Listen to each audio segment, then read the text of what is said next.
much that cost me. Oh fuck. That was expensive.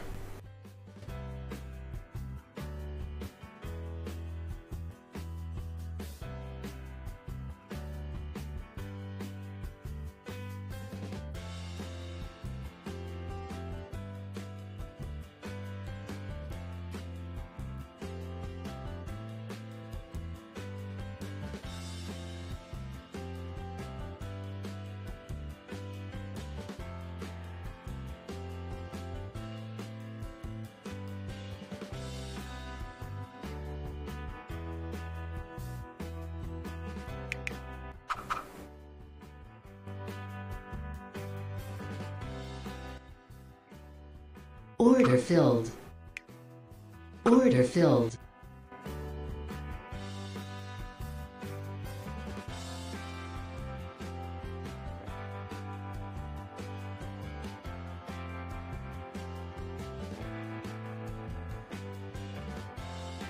Yeah, that's the indicator. This is just going nowhere. Markets are so bad now. How is your experience?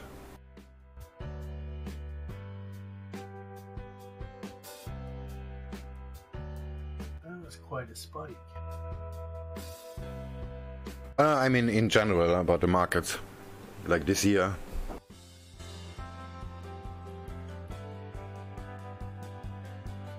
I find the markets are terrible. It seems, well, I don't know how much of it's the markets and how much of it's me. I'm on my third week of looking at percents and my trading has not been as good. Yeah, because the way the market moves has changed since November already. Yeah.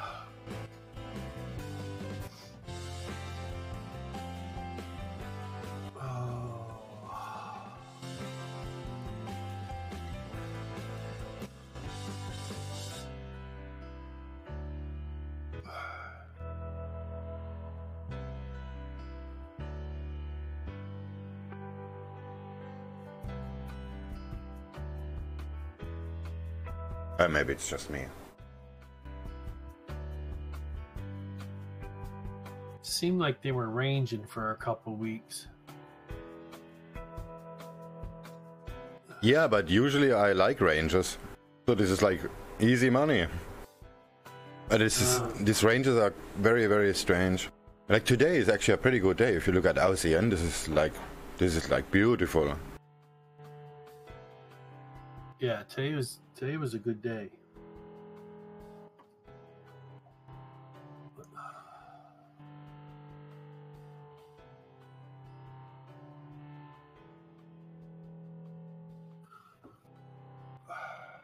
And I was sleeping.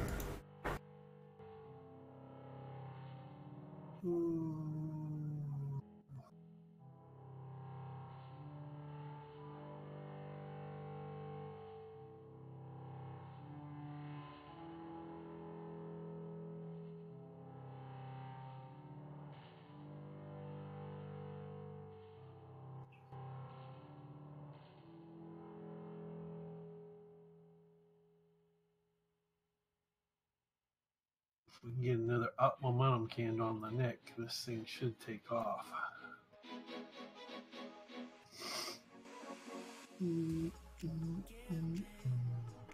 Oh, the dollar is pulling back.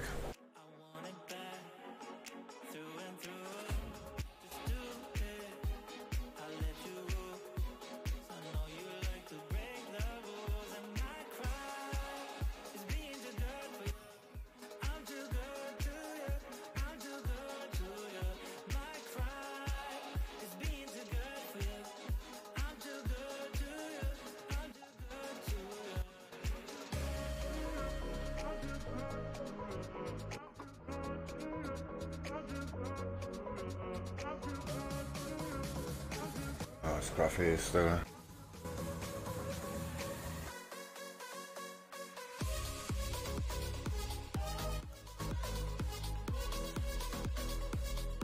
The following program is intended for mature audiences.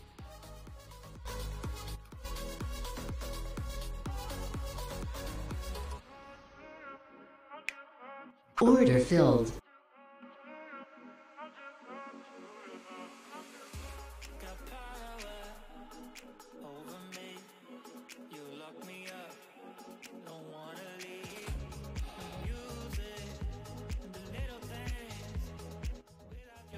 Well, the Nikkei is kind of sloping up.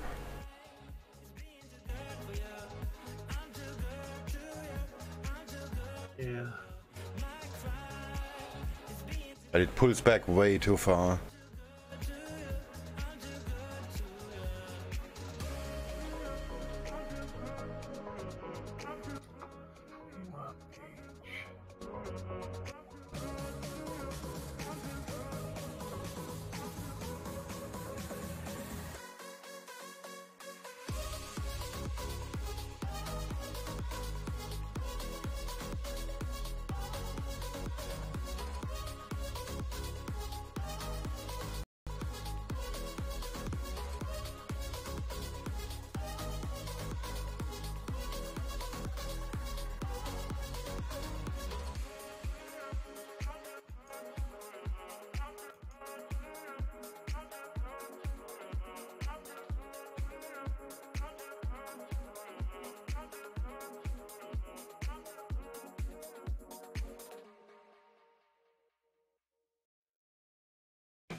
You said you have TradeStation, don't you? Yeah, but I haven't used it for ages. You don't have that VWAP indicator for it, do you? No.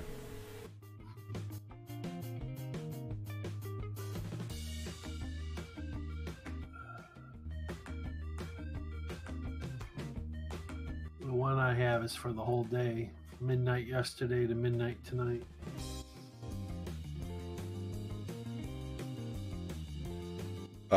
What does mean midnight? Your midnight or midnight?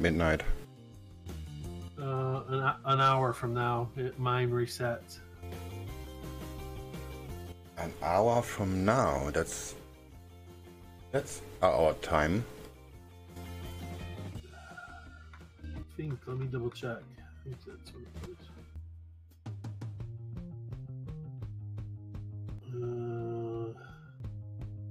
Yeah, starts at midnight my time.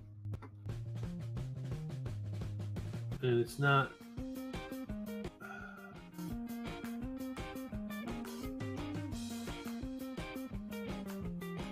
Yours started just what, a couple hours ago, right? Sorry, what started? Your VWAP started a couple hours. It's session open, right? Yeah, it's Tokyo open. Yeah. I ignore Wellington and Sydney. Maybe I can change the code to start at Tokyo open.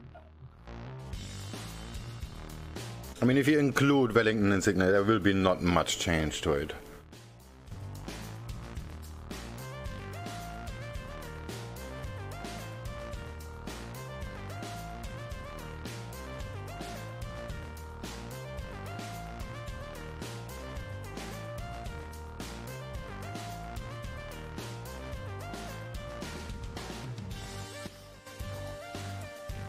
Maybe. So if I started at Tokyo Open and put it on pound yen 3 minute, it should look like yours, right?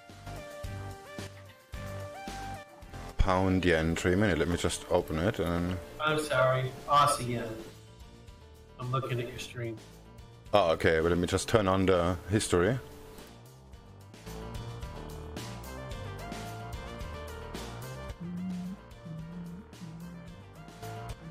Yeah. You see the reset, there's a gap in the VWAP.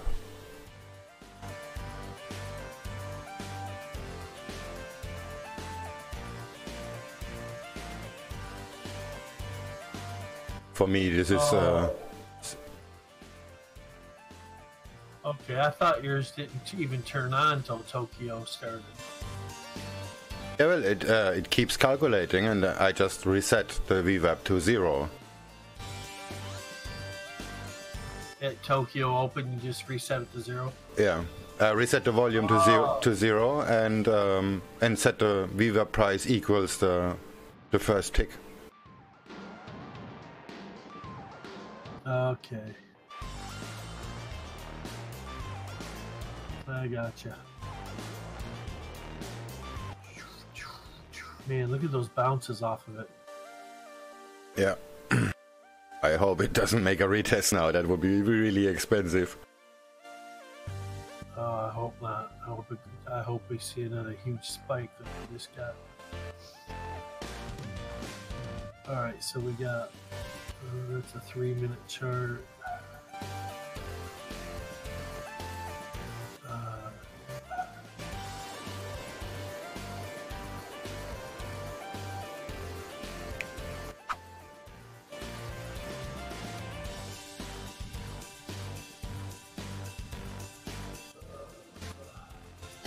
Were you in the live voice chat when Jack was here? Yeah. Very strange conversation. Oh, those guys drive me nuts. There's 3 of them.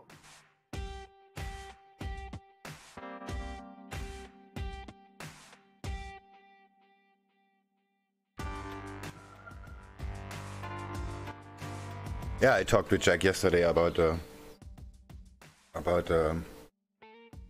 physical stuff to large size. Mm-hmm. I think that's his only issue. He makes pretty good statements about how price moves and stuff like that. Mm-hmm.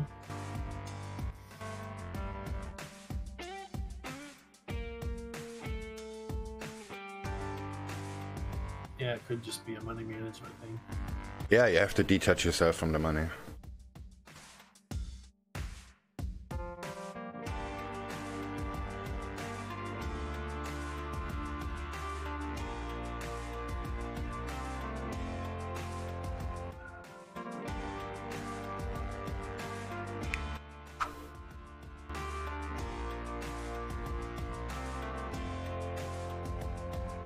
What was that? 11,246.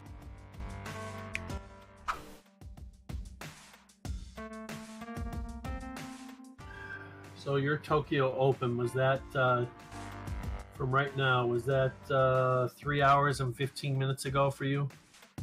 Or was it 4 hours and 15 minutes ago? Now it's 12:06 and it opened at 8. So 4 hours. 4 hours. Yeah. Alright. 4. So that'd be 7:06 my time. Okay. Just want to make sure I get the time right when I'm trying to code this. What? You're not in the same time zone. No, that's why I wanted to know how many hours ago. Yeah, but we are not in the same time zone. Right, but Tokyo Open is Tokyo Open, right? Yeah, but you said 7, and it's 7 for me. My chart is in Singapore time, that's why it's 8 for me on the chart, but we are not in the same time zone. Mm. Oh, the aircon guys are here. My air conditioning is leaking very bad. It must be hot there. Yeah, I don't understand that crap. Why air conditioning does leak? I mean, it's not like it's just invented. It's something that's invented yesterday. Right. Oh, Marbo is quiet. Let's fix that quickly.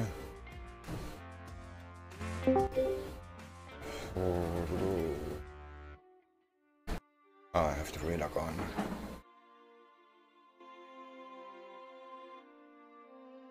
Alright, let's see here. 19. Okay.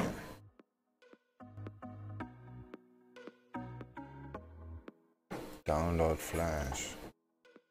I really would like to have an exception for some sites that they always allow flash, but I don't know how to do that.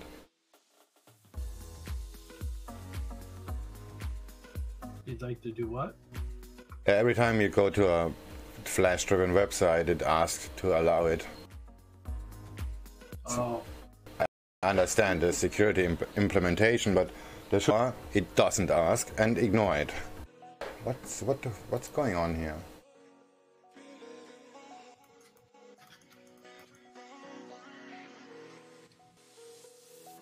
All right. If I reconnect, I'm in a loss. I get automatically hedged. It was happened just now. That's why I have a losing trade here with 4 million.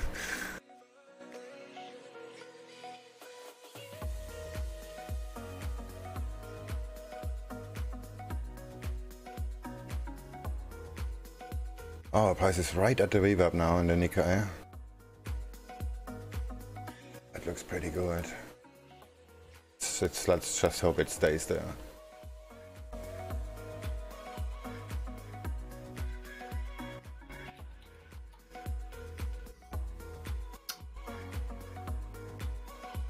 Oh, maybe not. Hang on, Megs.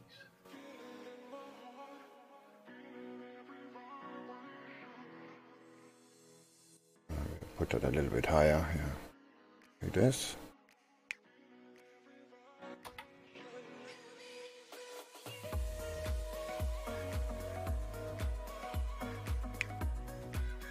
Yeah, it'd be higher than the previous high. Yeah, that's better. Yeah, my VWAP indicator doesn't work.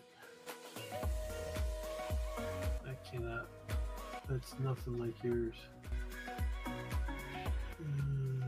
Oh, that's because TradeStation doesn't do Forex anymore. Oh yeah, with Thinkorswim is the same. I think they do that on purpose. I forgot I can chart it, but I can't. It doesn't have live tick and volume data. Volume data, so that. So they just transfer the candles, and what is with live data? If they actually move? Yeah, they do. Oh yeah, this is so bad. Thinkorswim does the same. They just send you the candles, and after that, so it builds very fast. That's the advantage. And then the platform builds the rest. So the VWAP will work from the moment you open the chart. But that's complete nonsense because you're ignoring all the past volume from the opening. I think Thinkorswim is the same. This is just so bad. I don't know why they do that.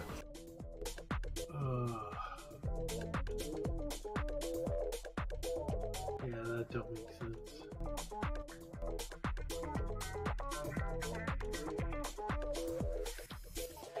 Okay, if you have like 1,000 candle on a chart, and they just send your HLOC, so this is gonna be really fast to build.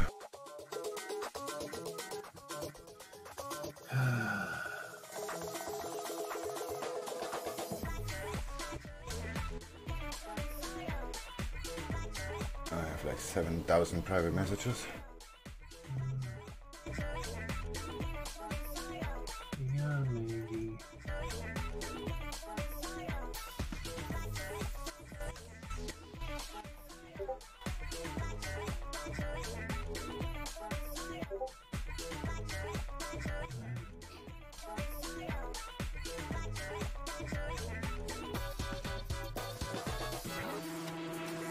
So the VWAP on the matrix here has to be wrong.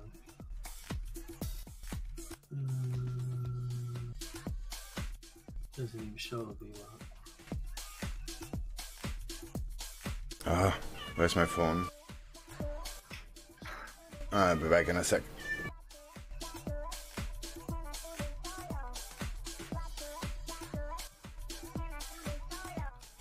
Yep, no VWAP for Forex. That sucks.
Just further on the story that we've had today about the prospect of the extension of the deadline for the tariffs to be imposed for China by the United States, that it would affect an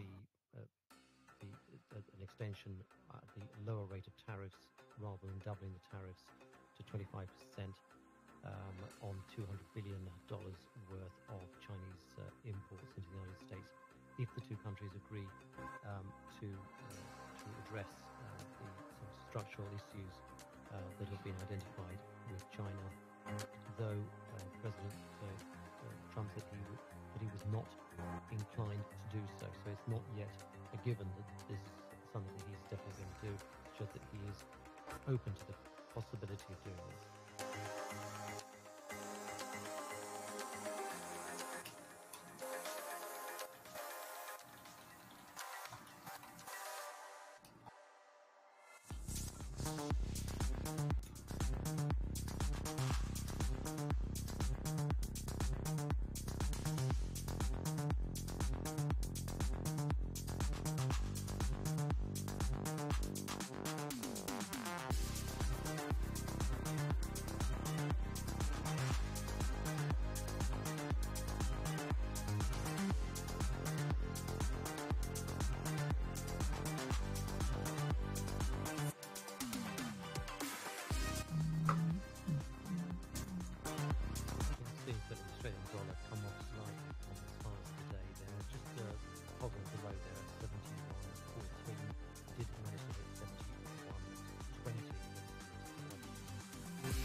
For the New Zealand dollar, right now there it is at 68.28.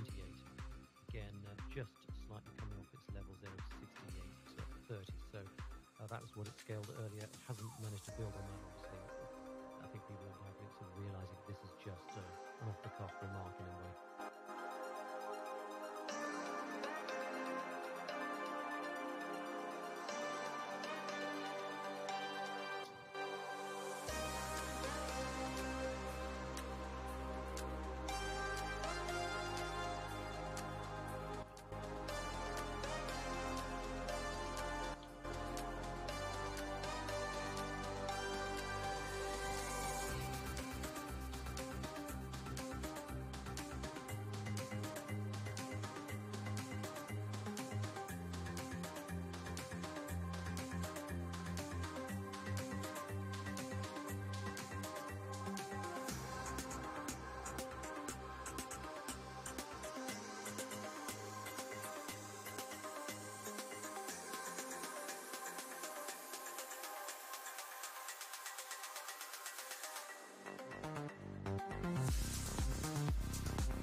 Thursday and Friday in Beijing.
Ah.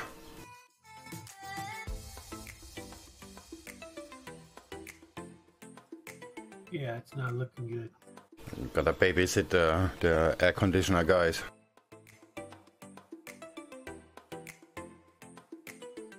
I think this is gonna pull back a little before it goes up.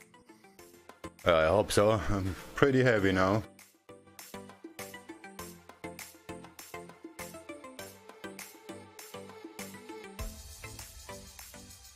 Oh, I have a take profit set. Oh, that was dangerous.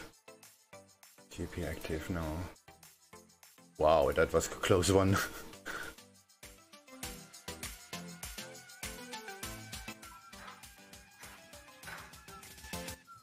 Target is pretty far.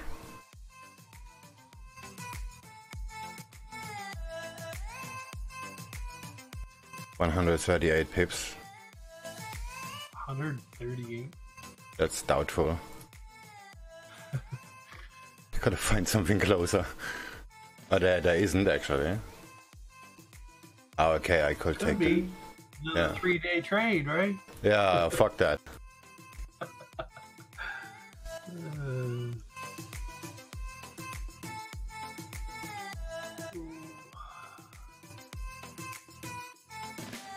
Okay, 120, that's not much better.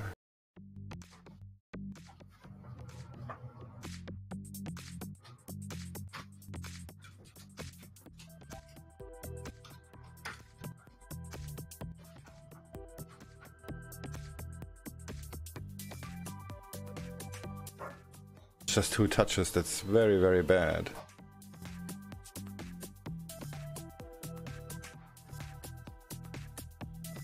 Well, I cannot find a better one. This is just what.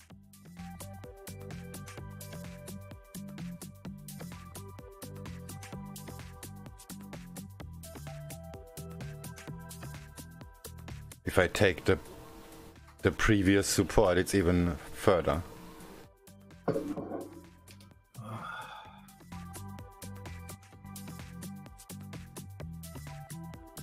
$180, yeah.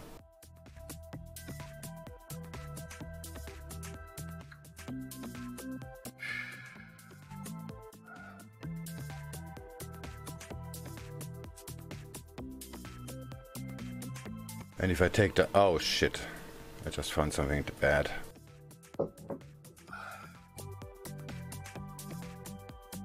Yeah, there is actually a resistance where the price went to. That's why it pulls back now. On the hour chart. Oh no, we're not there yet. Yeah, I guess that's gonna be my target. Yeah, there's more room. 16.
Release it.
Keeps locking up.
Oh, the Nikkei is go below VWAP.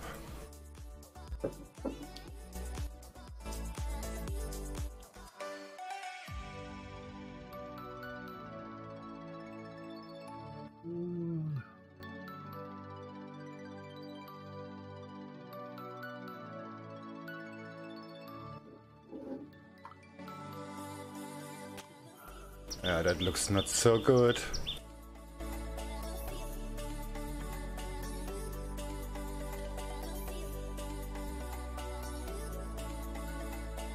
You have a bird?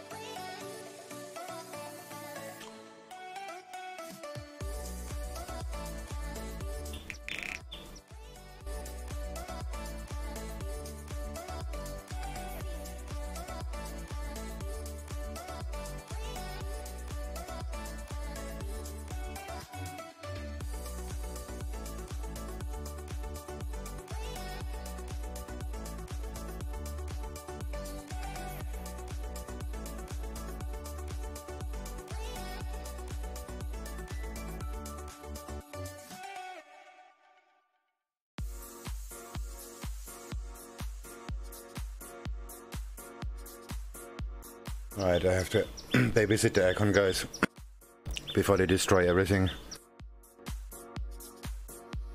I know it's alright, you're one of a kind, won't leave you behind.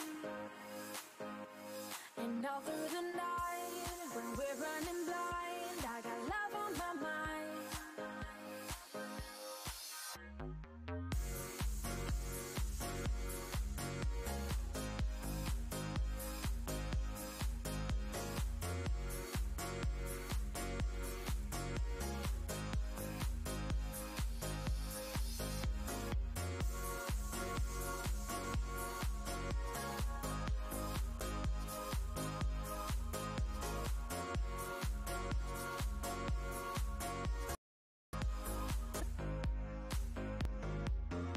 And I knew from the start you were the beat on my heart. I know it's alright, you're one of a kind, won't leave you behind. And all through the night, when we're running blind, I got love on my mind.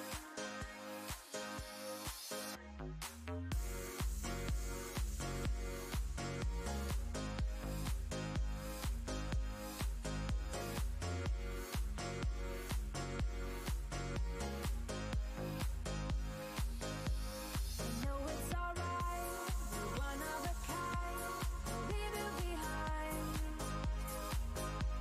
And all through the night, when we're running blind, I got love on my mind. I got love on my mind.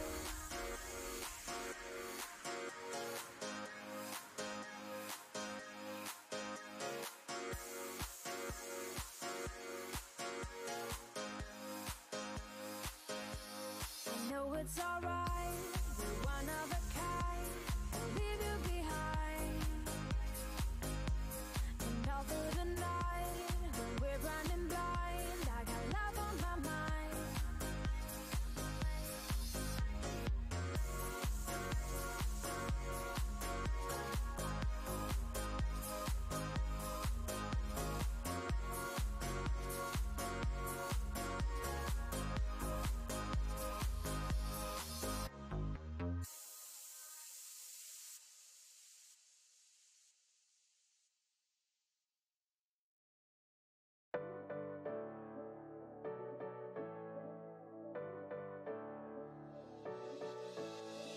I would never ask you to give up things. I just wanna give you all I can. There's something but you, baby, and I can't get enough. There's something that you give me and I can't get enough. You don't need to tell me that you love me. I don't mind waiting for it to show. Something but you, baby, and I can't get enough. There's something that you give me and I can't get enough. Ooh, yeah. Don't tell me I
Looks like the Nikkei is not on our side.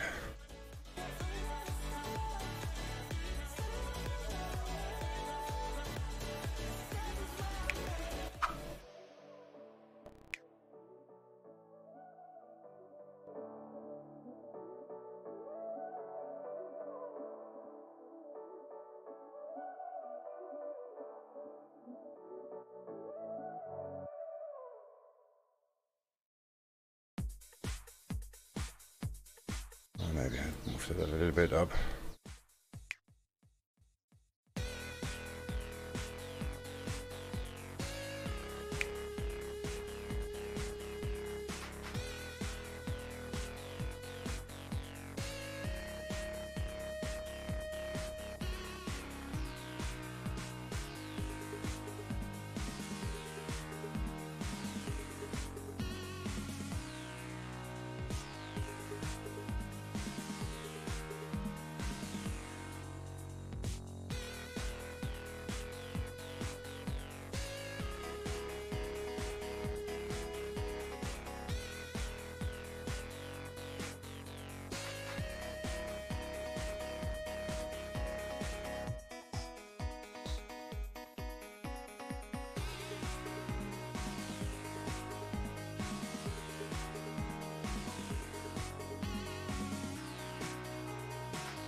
For the record, I'm done trying to make y'all comfortable.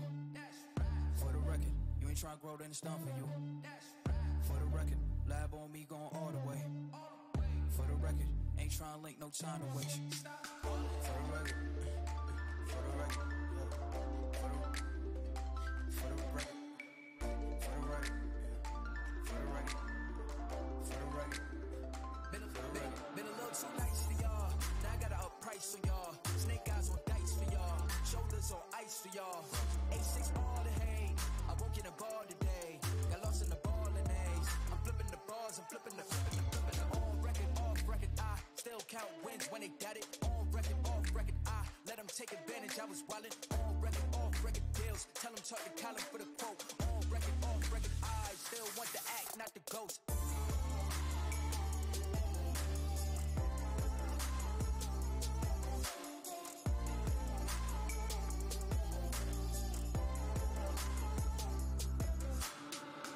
For the record, I'm done trying to make y'all comfortable. For the record, you ain't trying to grow, then it's done for you. For the record, lab on me going all the way. For the record, ain't trying to link, no time to waste. For the record, for the record, for the record, for the record, for the record, for the record.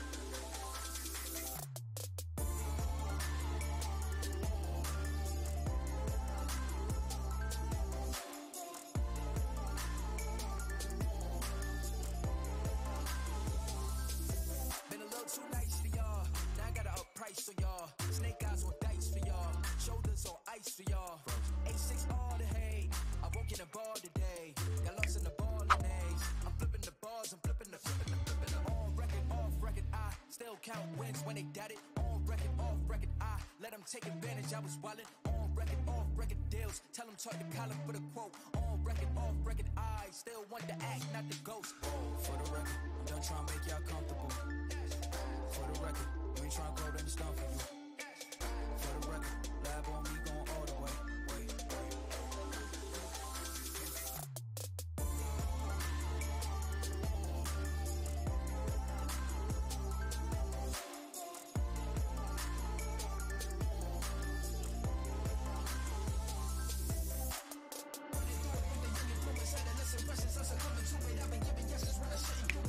Order filled.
poll of Forex saying long positions on most Asian currencies strengthen.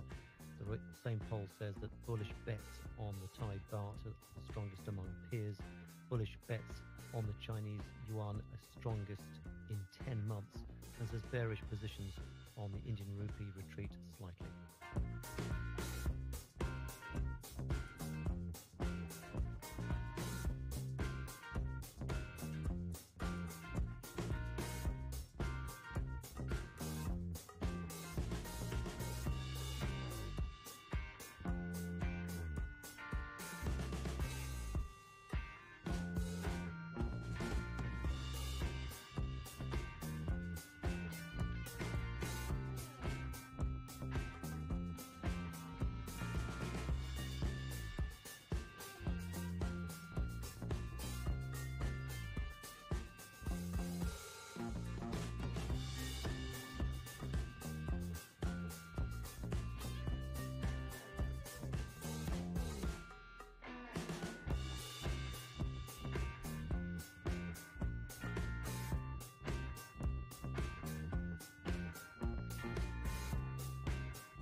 What's up, SwingFish? How you doing?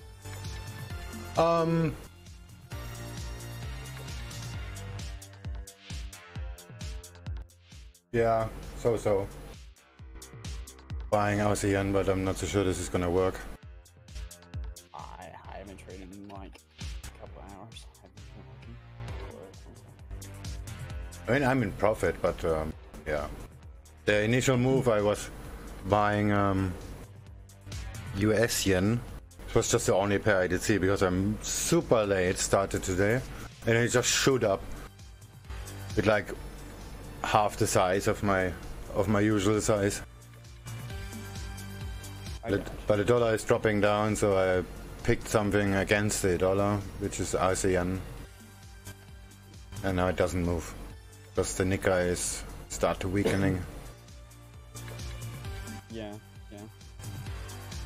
I actually had a really good day trading. I'm up like fucking like 3%, which is pretty good for me in one day. That's pretty good. Yeah, I lost like like 5% at the start of the day because I started scaling in, and I just gave up, and I gained like 8% of my account value back just by reverting back to my old ways of trading. Sometimes I do that just to save my account from blowing up because I'm really good with like single orders, but I just can't scale in correctly for some reason. I think it's a psychology thing because it's the same thing really, the way I see it, but I just fuck it up every time. Yeah, I just have to keep the size in check, that you don't have too much drawdown, and the other part is don't try to make it green. That's where most people I know have problems with.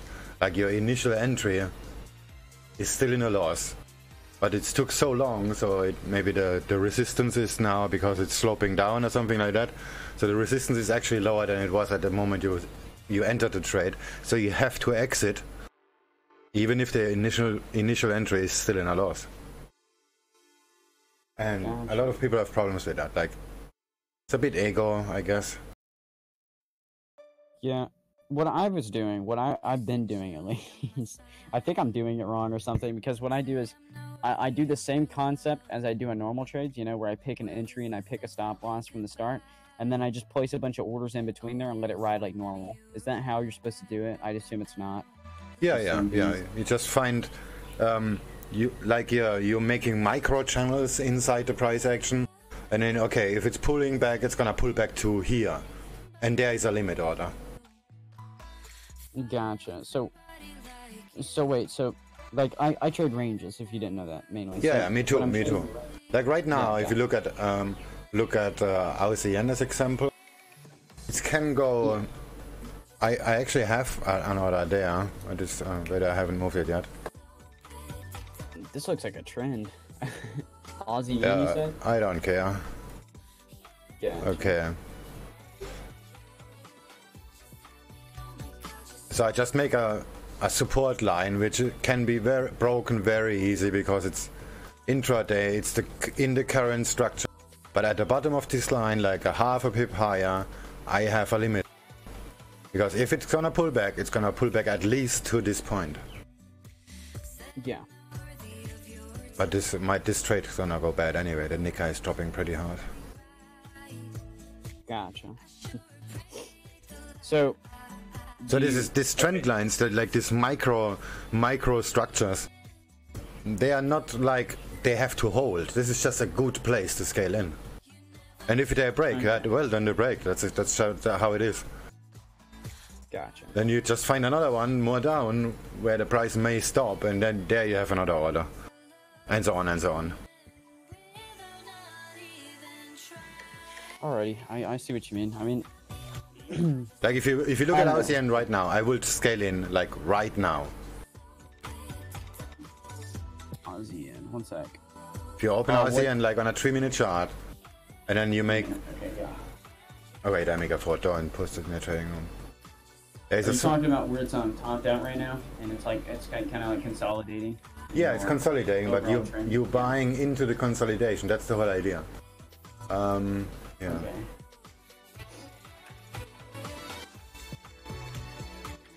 Okay, yeah, I see the range at the top. Yeah, I made a very thin line. This is like micro structure support. It doesn't matter if it breaks or not, because the VWAP is very, very far down. So there is always a VWAP retest possible, but like right now, where the price is right now, this is the place. This is a good place to scale in. Gotcha. So you'd be taking the short, right? Correct? You'd be. No, I'm buying it to the top. It's not far actually. It's 13 pips or so. Let's see. Buy. Oh, it's even less. Oh, I see what you're saying. 14. You would scale in. Okay. So how many orders are you gonna place like in between these? And I changed my approach a little bit since last week, because I'm using now hotkeys to scale in instead of actual limit orders. But I have one limit order there anyway. Oh, these idiots are so stupid. Get the fuck out of here. I just tried to renew the SwingFish domain, and then the system failed, and I opened the chat and tell them, hey, your website doesn't work. I figured it out myself. I just want to tell you that that doesn't work. And they ask me stupid questions. What is your ID? What is it? Who cares? I just told you something is wrong with your website. Forward it to your tech team. Shit, that sucks. And what's the problem with the domain? There is no problem. I renewed it already. I just... Oh, come on. Close the window. Fuck you. Oh, shit.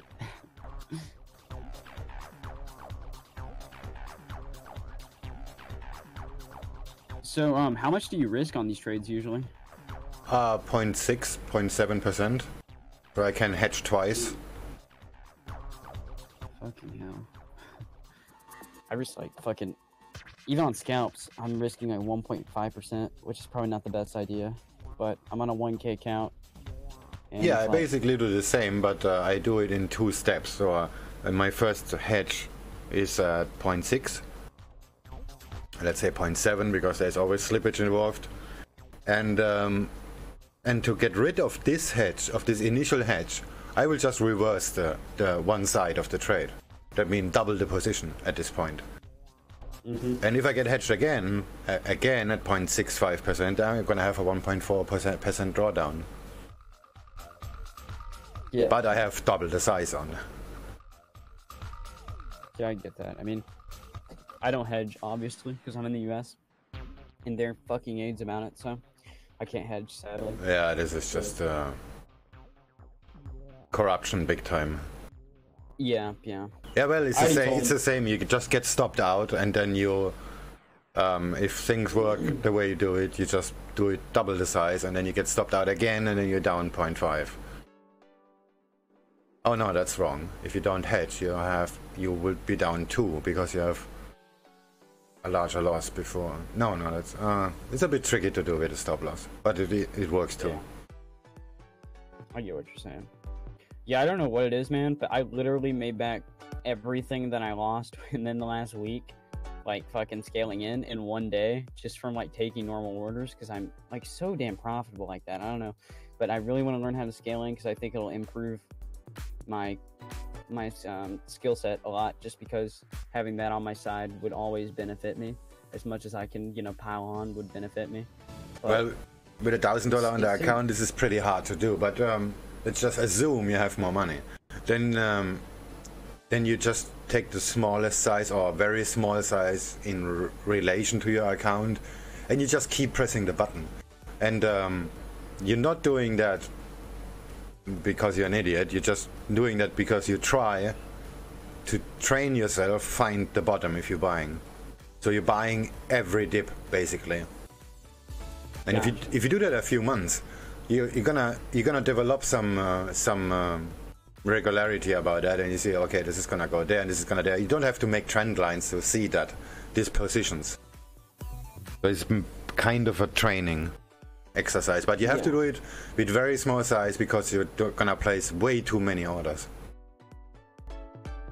Gotcha. See, I preset the orders. I don't do like the button or whatever. I always preset the orders like completely. So like I won't place it as it goes. I'll place it. I'll define like a you know, like two limit, not limit orders. Two, you know, stop losses. Or not necessarily stop losses, but just stops. You know, one for take profit and one for the stop loss. You know, and then I'll just place a ship how it orders as it's going to the stop loss. So yeah, that's basically what I do. You just have to figure out where gonna price turn into the future. Like if it's pulling back, where it's gonna pull back to, and there are your limit order. And they always have to be 1 pip higher because you have to incorporate the spread as well, and blah blah blah. Well, you know that. Yeah.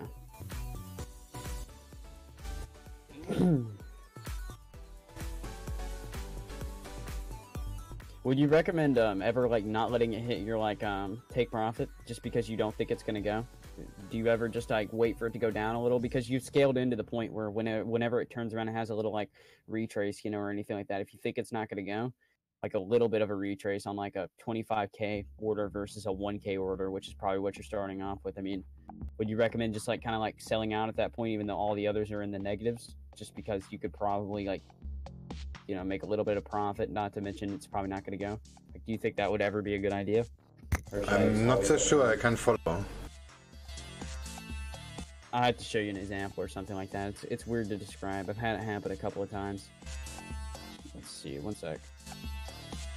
I'll give you an example since I trade these a lot and I have a shit pile of like random setups I've done in the past. Let me just find a range and I'll show you. Give me one moment. Well, if you always place the same order in terms of risk, let's just say you scale in 10 times, you have 1% risk, each order gonna have 0.1% risk. So the closer you get to the stop, the larger the order will be. Of course, yeah. So you're gonna be in profit far before the initial order is gonna be in profit. Like me right now, I'm already in profit, pretty good actually, 0.7%. But my original order is still in a loss. Not anymore. Now it's plus 0.7 pips. So like right now, all orders are in profit, but I'm already up 0.8%. But I didn't risk the account to do that. This is just, I actually expect the price to drop down to the VWAP. This is always what I'm expecting. So the price can drop down all the way down to the VWAP and I'm not gonna be in trouble. A swan song of the old. Gotcha. Well, this is just me doing it. You have to have a point of no return, and for me this is the VWAP. Gotcha. Unless there is structure that actually supports it, then things are different. Is that where you hedge it? Is that the VWAP? Yeah. If it goes below, that means the day is gonna be red, and then that's it for me. You have to have something to grab on, basically. Yep. Okay, so you're just piling on orders until the VWAP, basically? Yeah, that's basically what I do. And the largest order will be like 1 pip higher than the VWAP. But on this particular trade I'm in right now, not, because I'm too heavy already. This is not gonna happen. So actually the order's gonna get smaller if it really drops down. Gotcha. This is a different situation right now.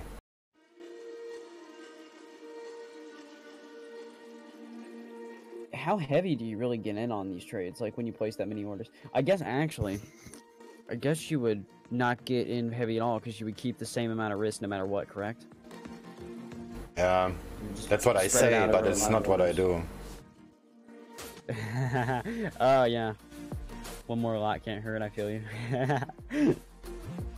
Like this LCN trade right now, that I have a one limit order quite below the structure, but that's it basically. That's my limit. If it breaks the previous high, if it breaks the support horizontal on the 3-minute chart, I will hedge it before the VWAP. So this is a terrible example, but because I'm too heavy. Yeah. And the Nikkei just went below, so this is there's a very low chance of success. I should just exit now with 0.5% profit. But I'm a greedy ass. I gotcha. The dollar is dropping too, so I hope the dollar has more power than the yen. Then this trade is still gonna work out. I mean, if the dollar drops now really hard and the Nikkei drops too, but the dollar has more force, that will push the Australian dollar up, and my trade is still gonna work out. That's actually also something a lot of people do wrong. They just look at, oh, the dollar index is going up, so the dollar pairs are gonna go up. That's total nonsense. Just because the dollar index goes up, that doesn't mean the dollar makes the rules right now. I mean, at this point of time. That can also mean a corresponding currency is weakening. Oh yeah, true. By the way, just putting it out there at the VWAP. I don't know if you, well, of course you saw this, but I just noticed that there's like a major like support level right there. So I think that's probably gonna do well. Where on ASEAN? Yeah. I haven't really looked at it. I'll show you. It was more like a I think it's blind. It's hard for me to tell. It was more like blind chicken approach. Oh, this shit is moving. Let's just buy it. Something like that. Yeah, I was gonna say, you can see the resistance line there in my chart. It's pretty damn close to where your VWAP is. Like yours is at like 8.5, and mine's at 8.89. So close enough. Yeah, So, 852. pretty accurate. Yeah, it'll probably bounce off that. Yeah, but my dead zone is like 955. Is it really? Oh shit. And about half the way I have one limit order left. Gotcha. But if it goes below like 953 or something like that, let's give it a little bit more room, 942, then I'm gonna hedge it. Gotcha. Probably So you're do not some, gonna take it down that far probably because do you're something armed to stupid on the VWAP then. But you know. So that's what you meant by you were too far in. You're just not gonna hedge it down to the VWAP. Yeah, Or not hedge it down to the VWAP. but usually the game plan is from now till the VWAP is where I'm scaling in, and on the VWAP you scale in heavy, because that's where how do you say that? How to say what? That's like the point That's of no return. If the VWAP doesn't hold, you know there is not enough buying power. I think I'm gonna use the VMAP. I don't use it at all, but I think I'm gonna start using it just because so many people use it, and it seems like just because of the amount of people that use it, I think it would be fairly. It's not about the amount of people that using it; it's the institutions using it. Oh yeah, true. Yeah, you're right. Shit. It works a little bit. It works. The VWAP works differently. Like I have a institutional account too, but I haven't tested it yet. I just got it offered like a few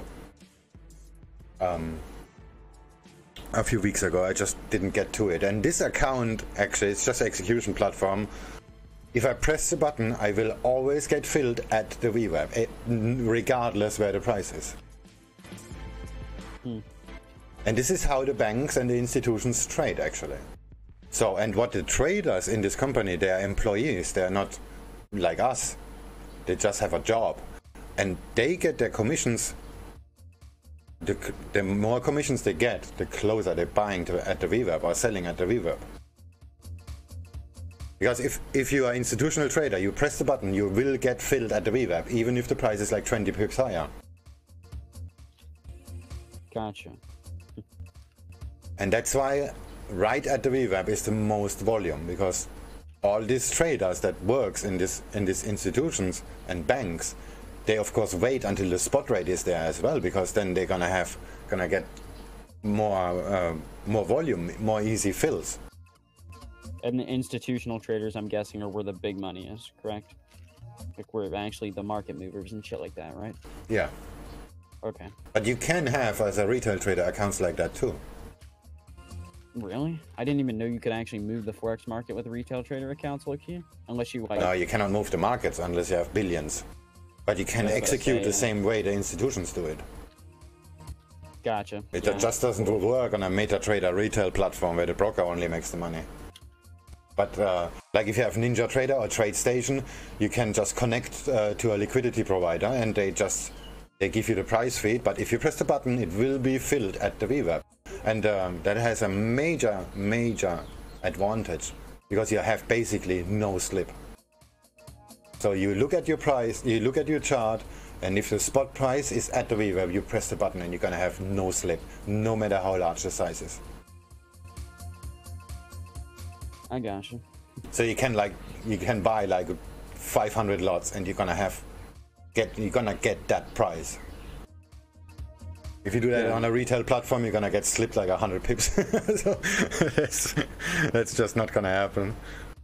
And most retail platforms have limits. I have a 50 lot limit. Yeah.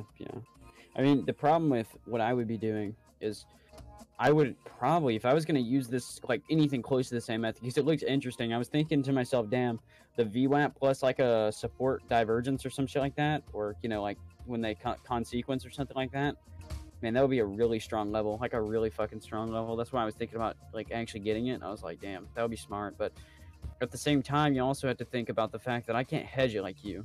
I'd have to set the stop loss somewhere below it.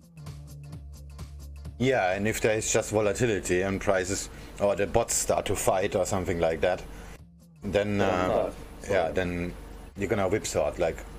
And if you get whipsawed with 50 lots, that's gonna be very expensive. Very. Bro, I just wish I could move out of America. I'm not gonna lie, bro. When I get the money, you can bet your ass Swing you're gonna be talking to me from Australia instead of America, bro. Because I'm done with all these fucking stupid laws. Like, why can't I hedge my fucking account? Like, honestly, why can't I learn about hedging? It's so stupid. Yeah, well, if that's gonna be your future, then you have to make a decision. That's like on the YouTube channel Valuetainment.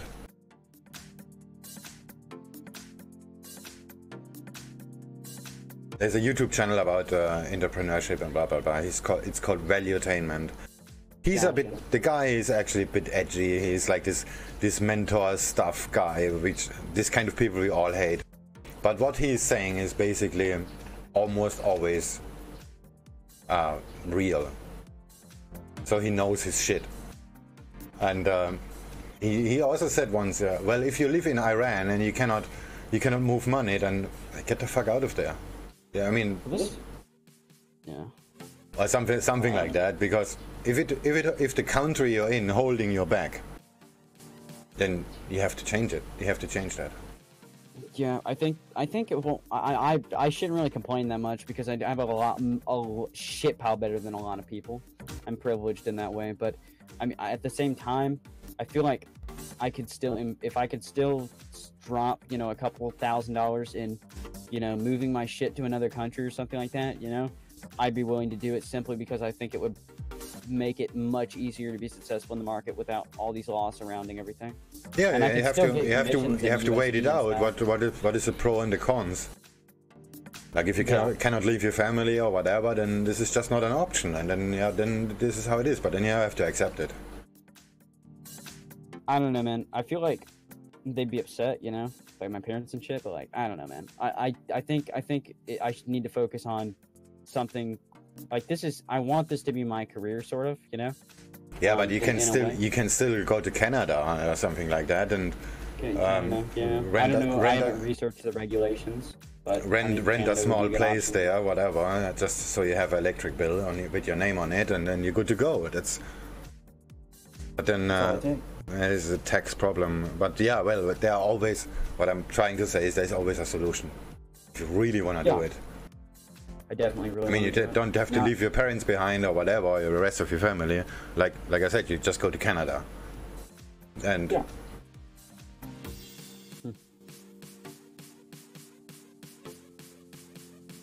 And you don't have to move there. I mean, you don't have to migrate. You just go there, rent a place, pay the bills, wait for the first bill, and then you open an account as a Canadian. Something like that. Can I open it on C-Trader? No, but at least you're gonna have better trading conditions. That's true. That's true. I could solve at least a couple problems with moving to Canada.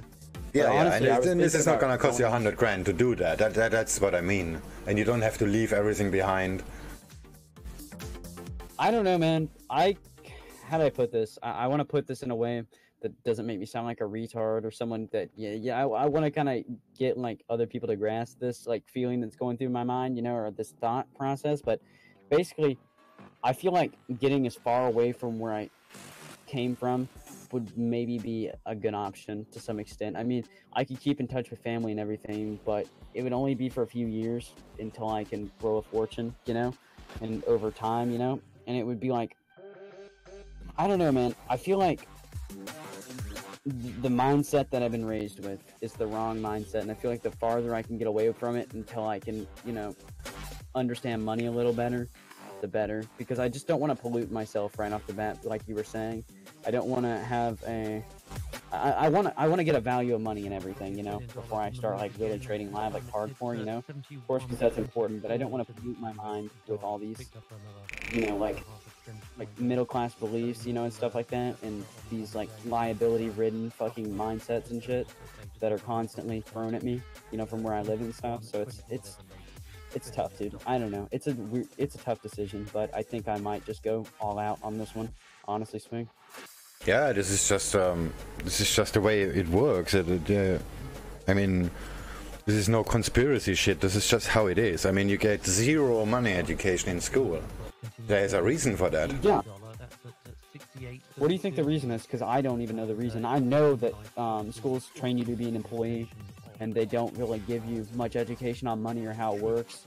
And I never really... I know the educational system is fucked in a nutshell, but I don't know why they do that. I don't know what the concept is behind it.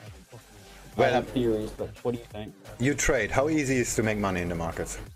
It's really easy. Let's just ignore the risk management, money management factors, and all this ego or whatever. Just ignore all that. Okay. And then think about how easy it is to make money. This is really fucking easy. So now imagine you are 11 years old or 12 years old. Mm-hmm. And you get constantly told this entrepreneurial stuff. You will never ever get a job, because if you then go to high school and you see what they're teaching, then you're gonna constantly ask, what the fuck is this guy talking about? This makes no sense. Yeah. I mean, and my parents think this is a very bad thing, and this is the reason they don't like me trading. My dad hates me trading. Yeah, but you you cannot really blame them, because they are grown up the same way. This is just let's put it in a culture. Culture is maybe the wrong word, but you know what I mean. Culture's probably pretty fucking accurate. I'm not gonna lie, it is a culture almost at this point. It's interesting because I notice certain things as I grow older, and one of the major things that I've noticed is I try to talk to my dad about it, you know, and we talk about trading a little bit, you know, and he told me straight off the bat, you know, he was like, you need to risk upwards of 90% of your account value to make any decent money. And I tried to explain to him why that's absolutely not true in any way. And I even went on a rant about scaling in and how it can, you know, bring you to fucking like 30% of your account value gains, risking like 1% of your account value if you do it correctly and find a good setup, you know. But he wouldn't even listen to me. So it's like I kind of get what you're saying. It's a rocky road when you go down it, and if you don't get set straight before you fall into the trap, it's sort of like it's really hard to turn away from it. That's why I don't want to end up there. So I try to take everything. I have no interest in school anymore. I'm not gonna lie to you, bro. I actually just want to fucking drop out, Wookie. I just don't give a fuck. It's useless. It's all useless. It's all bullshit.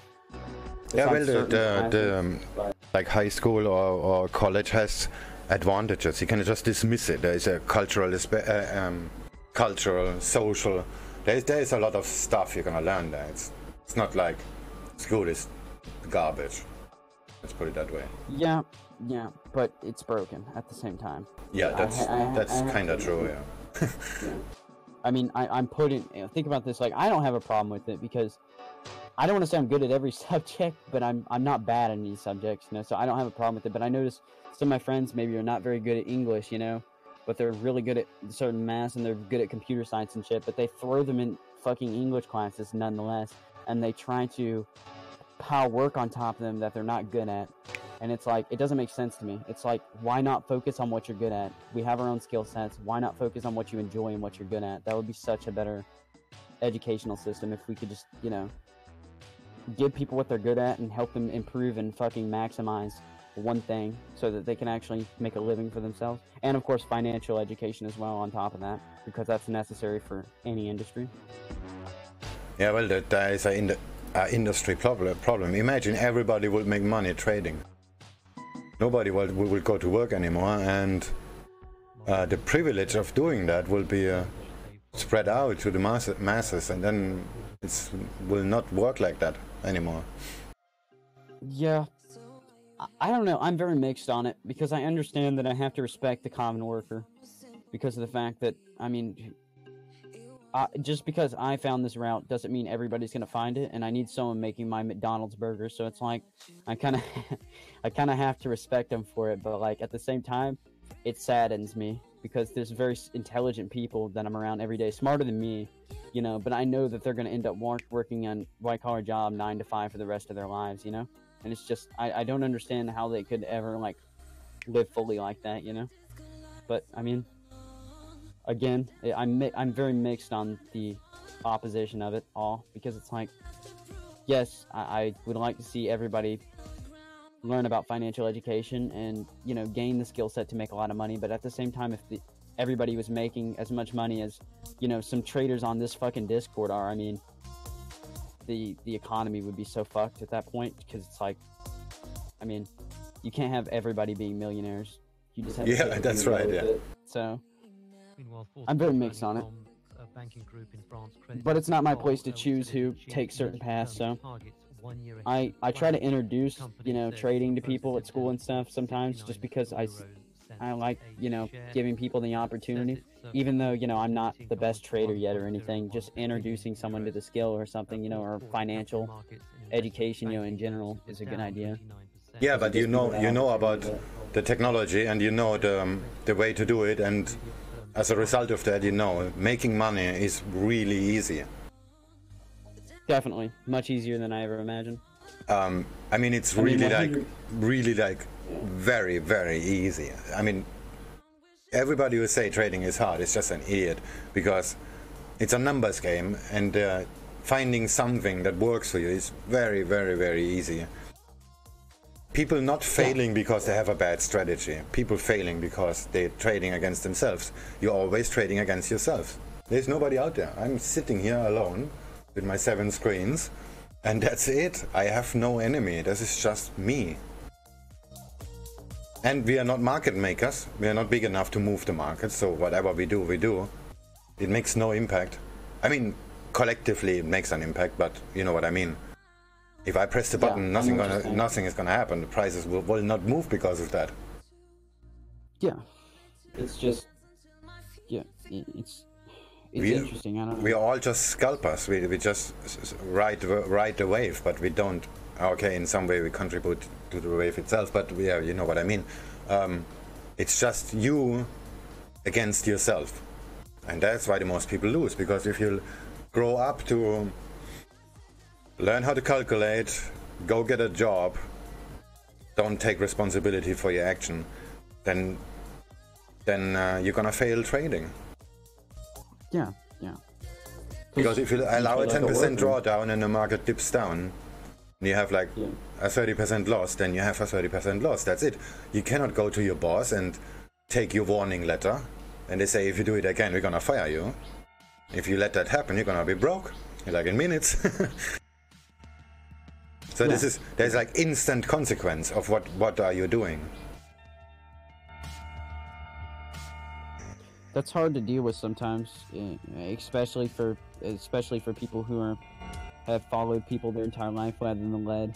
I mean, it's been hard for me to adapt to trusting myself over everybody else, just because it's like, you know, when it's just you, when it's just your mind against your mind, you know, in the markets, it's weird, dude. It's a different feeling than anything else, and I enjoy it.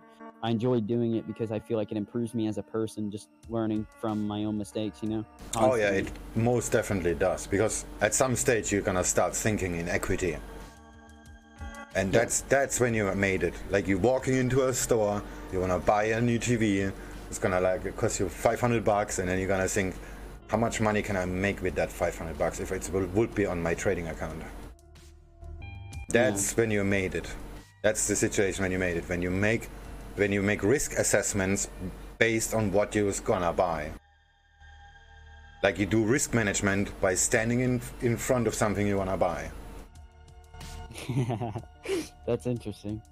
I mean, I do that. My wife says, oh, we're gonna go there, we're gonna go there. I'm thinking, okay, there are 2 factors for me always: time and the money we're gonna spend. But the money we're gonna spend is not that important. Time is actually more important. Yeah, that's interesting. That's an interesting concept right there. I remember you mentioned that, and I didn't fully understand what you meant until, like, you know, a couple of days ago when I really sat down. And there's a couple of things you said that I really had to analyze to understand, because I have to rebuild, like, my current understanding, you know, of certain things constantly, from, you know, the things that you say, as well as the things that, like, Trading for a Living says, as well as some other books that I've been reading, you know.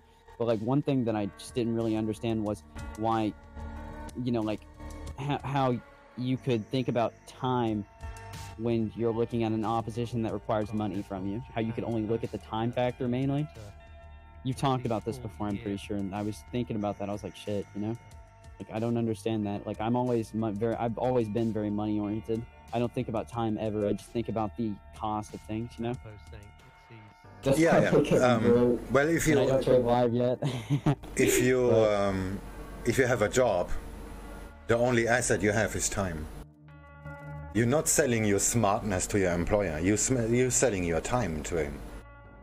And the reward you're gonna get, your salary, is related to how smart you are or how important the job is you are doing.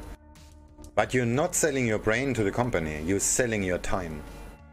And this is actually what a lot of people do wrong. Like, I have to get this degree and this degree, then I'm gonna get a higher salary. This is wrong. You're gonna get a higher salary, of course, because you have some knowledge that is valuable for the company. But what are you selling is not your brain, it's always your time. And that's why having a job is always a losing game. Because you don't invest money, you only invest time. And if you want to make money, I mean, if you want to make money with money, you have to invest both time and money. Yeah, I get that. I mean, aren't you selling your time to the market technically though? Yes, yes. For profit? Yeah, I get that. Yeah, that's why a lot of these investor type peoples, also there are a lot of YouTube, like people give advice and say day trading is nonsense. This is true in a certain extent, because if you sit there for 15 hours to make 200 bucks, it makes no sense to do that.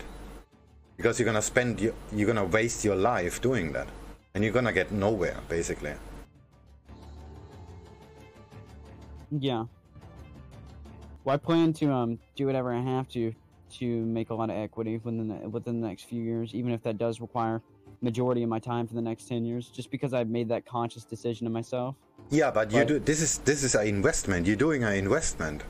That is a whole different thing. It's not a job like you're a day trader. You make 100 bucks a day. You're investing your time in order to grow your account, because the more time you spend using the money that's on your account, the more money you're gonna make, and the compounding they're gonna do the rest. That's a different thing. That's different, and a lot of people don't get this difference. Yeah, I get that. But later at a time, like if you're 50 or something like that, you're not gonna day trade anymore, because you wanna do other stuff, and then you're gonna do position trading, because your time, I mean the time you're gonna have left on this planet, is more valuable than the money you have in the markets. Yeah. But right now, the money makes the rules, so time is not that important. So let's put it that way. But if you have a job, time is always the same value, plus like the 5% more salary you're gonna get next year, blah bullshit. So you basically have a 5% gain, minus 2% inflation. That's why you're basically gonna go nowhere if you have a job, unless you go you go like the hard way and building a career or something like that. Yeah. But if you just do what you're told to do, you're never gonna go anywhere. Like, oh, I'm gonna get like more salary next year because I'm a good guy. But they don't care. They're just compensating inflation. They're not paying you more. Compensating inflation. That's an interesting way to put it. Shit. I never thought of it like that. Shit. So next time I hear a 5K raise, all I can say is... Yeah, thanks for the inflation. Yeah, thanks for the inflation. Fucking, oh my god. Inflation compensation. That's basically what it is. Just to think about. Just for other people. I don't know, man. I mean, I'm glad I know it, of course, but like really thinking about it, like that's so fucking depressing. I wish the world didn't work like that, man. I'd be such a... I don't know. I guess there's no real way for everybody to get that, get that freedom, that time. But it's just, it's sad. I don't know. Just thinking about it, it's sad. It's really sad.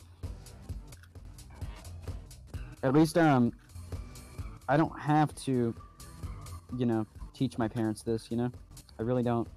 They're never going to understand. They're never going to listen to me. Even if I make millions, they're never going to listen to me. Even if I grow my account value, you know.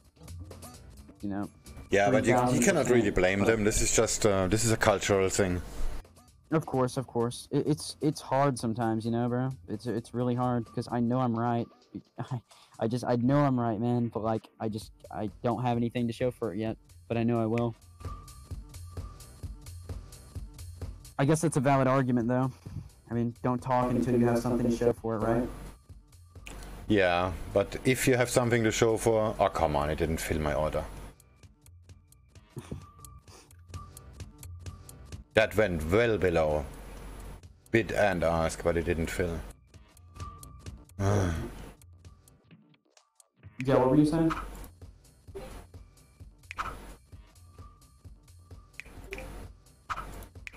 I just manually fill them. I know I forgot to count. Just a second. One, two, where they are. Oh, it was just one. Okay. There we are. Yeah, the dollar is going up and the nickel is going up and Aussie yen is dropping. That means the yen has very, very little force. Mm-hmm. But that can change. But price went to the support I was anticipating, and now it's right back up. I'm already plus 4 on my last scale, and that's actually quite big. On Aussie yen? Yeah. I see what you mean. Yeah, I saw the dip. I was like, oh shit. Yeah, that's also a problem, a big problem actually. Let me just place a limit order there. People then always think, oh, this, I got stopped out there. Yeah, well, you're not supposed to be stopped out there. You're supposed to buy there. Gotcha. Like this WhatsApp video I keep posting. This is so hilarious. This guy you linked me has a video called "Why People Who Love You Don't Motivate You." What is this channel? Just curious. I forgot already. I posted, somebody posted a WhatsApp video from some guy trading NFP gold, and the stop loss is really, really wrong. It's not even the previous low. It's just some fixed stop, I guess. And he got stopped out, and then like instantly price shoots up really, really far. And then like the price drops down, he gets stopped out, and the same second it shoots back up. And then people say, oh, the broker just took my order. This is just nonsense.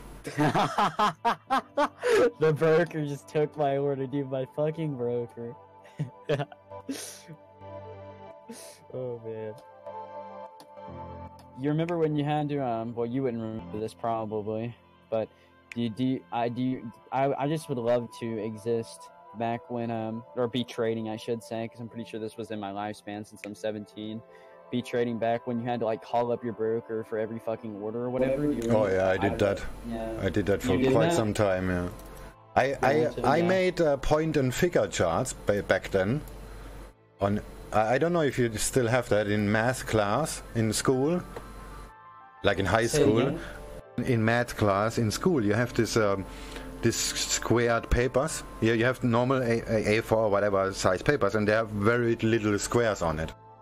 Yeah, graphing paper, yeah. Yeah, and I had this, like a block of them, and this is how I did charting back then. I just did point and figure charts.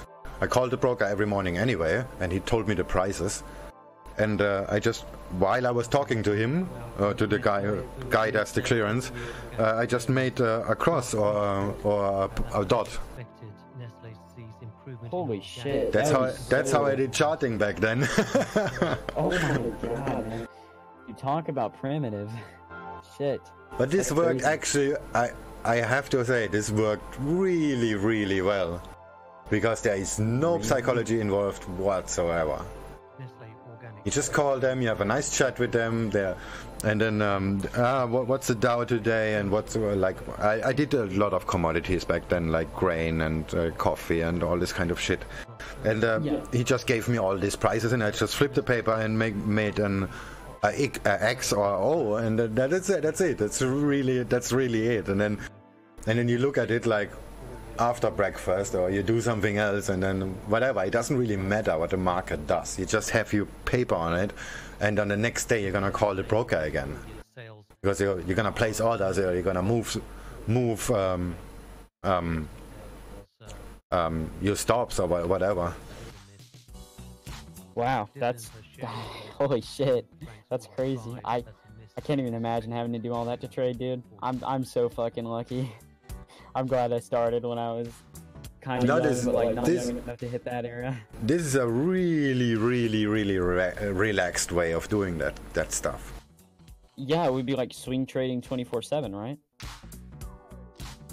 Am I correct? Or could you even scalp doing that? Like, what the hell? No, you can't. You place one order, or you don't. But the point is, you're trading off a daily chart basically, because you call the broker once, and he gives you the opening price, or whatever price you trade off. It doesn't really matter, because you're making your own chart, so it doesn't matter.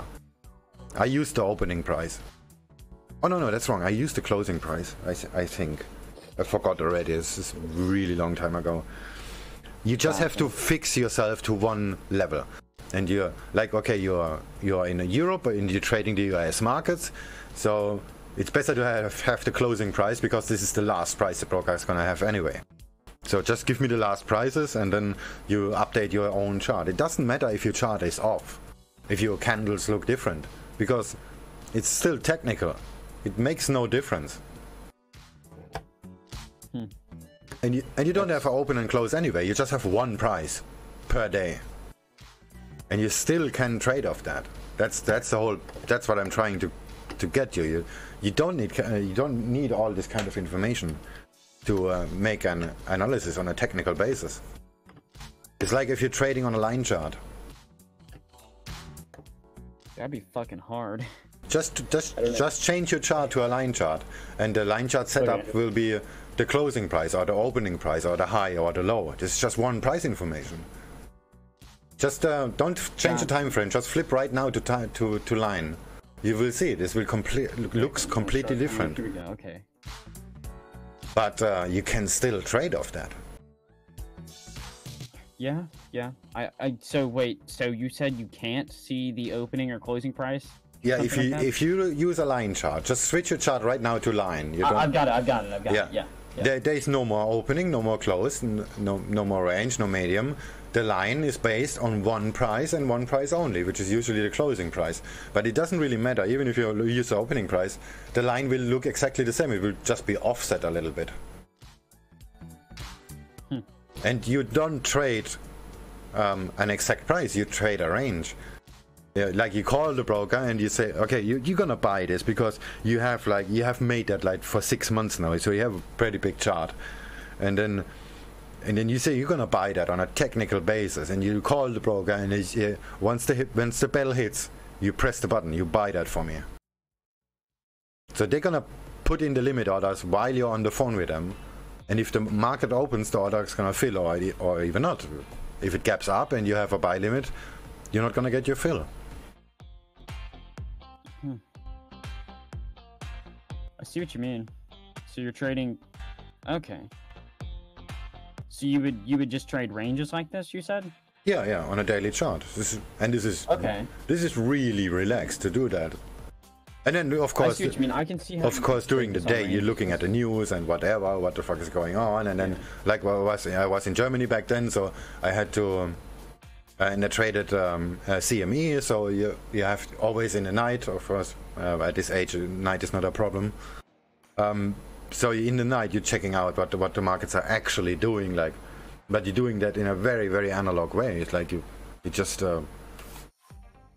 check out some like I used the Usenet back then.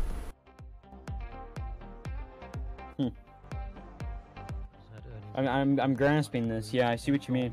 So you could easily, I see how you could easily trade ranges with the line chart. honestly. I see what you mean. 2019. You wouldn't need an opening and closing position to trade something like that, honestly.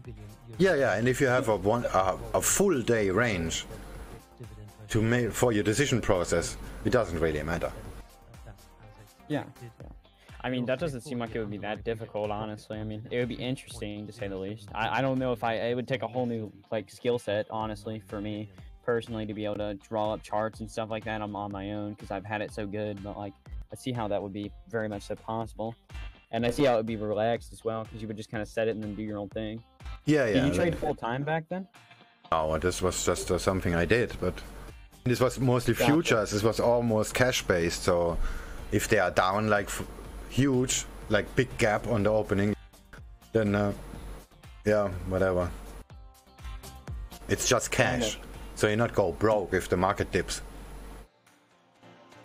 Of course, then if the market dips, like, then of course you're gonna call the broker again and buy one more or something like that. But yeah, but this is like, it has to dip huge for that to happen. So you're working a lot relaxed there. How would you tell if it dips? Would they just be on the phone with you and be like, it dipped? No, you just use a different sources like TV or whatever. Okay, gotcha. Okay, that makes sense. Huh, okay. Because you don't need an exact price information, you just need a sentiment. Like if you turn on the TV and some financial channel or whatever, or radio, and then everybody's, oh, everything is going to shit, and then, oh, fuck. And then okay, you're gonna call the broker and find out what's really going on, and then... And that back then it was also different, because like, you call the broker, and you tell, can you buy the dip for me? And then the broker says, I mean, you're talking to somebody who does the clearing, and then this guy says, are you sure you wanna do that? So yeah, I mean, this would be already insider trading. They cannot say more. They just, you see how they react to your order placement. Oh shit! So you would get like, okay, yeah. Have you ever changed your opinion or your decision off of the way they reacted? Yeah, I did, but like you say, can you buy this dip? Because this is like 400 points down, this is gonna make me rich.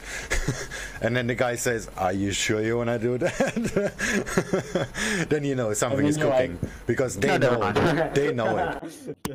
They sitting direct in the CME and they see the crowd is like on fire, like, and then you call them and say, can you buy that dip? And then, are you sure you wanna do that? Never mind. I'm gonna call you in 2 hours again. Yeah, it's like pretty much like legal insider trading. Shit, that's pretty cool.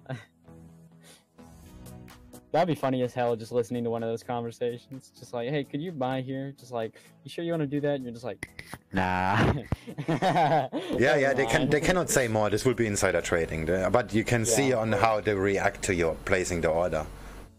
They have to ask you. They have to ask you by law for confirmation anyway. But this is the way how they ask you. Gotcha. Do they want you to win or lose? Or like, sure, back then they were always on your side. There was no fucking around. Like you call in and say, can you buy this dip for me? And then you say, oh, okay, never mind. Price is like this. I'm gonna set you in like 10 points down or something like that. So you're gonna get a good slip. And then, are we done? And then you say yes, and then he just pressed the button. You can actually hear him press the button. And then. But if you make the same call again, and then they say, oh, this is, are you sure? But you hear him typing, he types your order, and then, but you see how different they react to you placing the order. Of course, yeah, that makes sense. But they cannot do more than that, like, of course, this would be insider trading. Carrefour, Lidl, and Sony. That's interesting. A bid for DI. But there is a huge difference. Like they say, oh yeah, sure. But I'm gonna. How about I limit you like 10 points more down because this is gonna drop more. But they are very confident. Like then you know, okay, let's make it 20 instead of 10. Yeah, I got you. I mean, I don't know. I wish my candlesticks did that for me, bro. I'd place a stop. One of the candlesticks would be like, "You sure you want to do that?" Yeah. Okay. You can have it. Fuck that. Yeah, I don't know. see. I gotta go use the bathroom, so I'll talk to you in a sec. Yeah, I'm gonna refill my coffee.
For Renault, the car manufacturer sees higher revenues and operating margins of around 6% in 2019.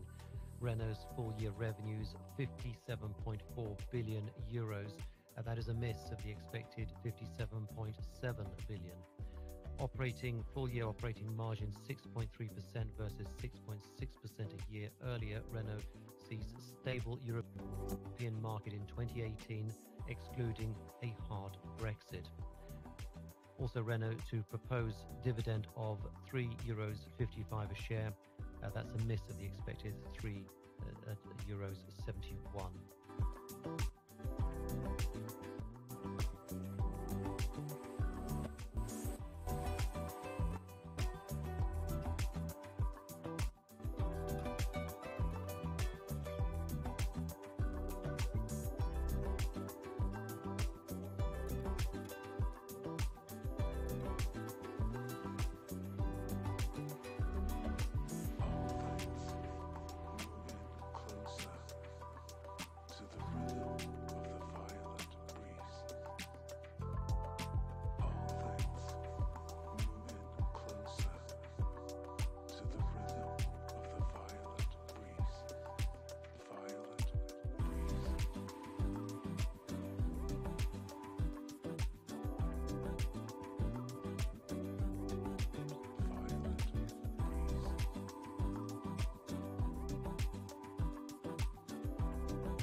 Alrighty, I'm back. Hey. Hey. Oh, what's up, Thor Axel? I like your new little tag there. Yeah. Flexing your only pair. Yeah. That way nobody wonders. They're like, what do you trade? In the name. If they can't figure it out, I probably won't reply. Yeah, that's true. That's bad DNA right there. You know? That's just some bad DNA if they can't figure that one out. Oh, shit. Let's see. I might actually trade the Aussie yen because I'm pretty actually, never mind. That's in an uptrend. I'm not going to fuck with it right now. I don't trust that it won't break out of the top still and before it comes down and hits the support again. Did you already take profit swing on the Aussie yen? No. Sorry, you cut out. Did you say yes or no? No.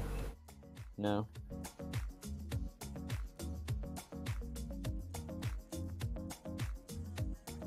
Yeah, I don't know if that's gonna go much higher. I mean, sorry, much lower. But still. I'm gonna get margin called in a second. Where's your profit target? 79, 180 or something like that. But I just flipped to a demo account, and because I just changed something in the programming for my stream deck, it shows the percentage differently.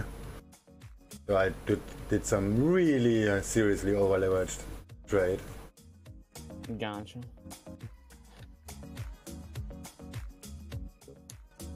Yeah, I don't automate automated trading or whatever. No, it's not automation. It's just this. It shows my profit and loss on the keyboard. So I just need some 2-digit gain to see if that actually works what I just made. Like if I'm below 0, it shows 3 digits, 3 decimals. If I'm below higher than 1, it shows 2 decimals, and if I'm higher than 10, it shows 1. So now I just need a trade where I get higher than 10. So I just went all in on a demo account to make that happen. Yeah, blowing up demo accounts is fun, man. I feel you there. Done that a few times. Doing it right now, probably. I don't fucking know. I don't know what I'm doing fully yet on the scaling in shit, so I'm probably gonna blow this one up inevitably. But we'll see. Might work out in my favor in the end. Well, if I'm in loss, it showed a margin. So you can see. Because if you see a loss, it just makes you stupid. So it shows instead the margin. The color changed to red, and it shows the margin level. And if your margin is like over 1,500%, it just shows something like you good, whatever. Shit. Yeah, I think you're right there. I don't think I think yeah, it's probably gonna go up just because I'm looking at like just the trend lines and shit on it, and yeah, the dollar is pretty strong. I mean, not strong as strong as moving shit. If the dollar moves, the Australian dollar moves pretty quickly too. And if the Nikkei moves, not much happens. I mean, it reacts to it, but not that much. The dollar is making the rules right now. I could probably actually trade off this trend line, scale in on the trend line, and then ride it up. Wouldn't be the best entry, but it'd work, I bet. Because that previous support is really strong, so I could probably place the orders in between. Yeah, I'm just gonna trade it like normal for now. Let's see. I'm gonna enter here whenever it hits right here. Exit will be right here.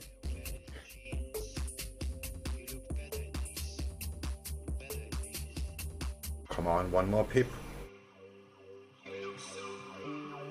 Yeah, now it shows on the button red 100%. I mean, I'm 100% margin.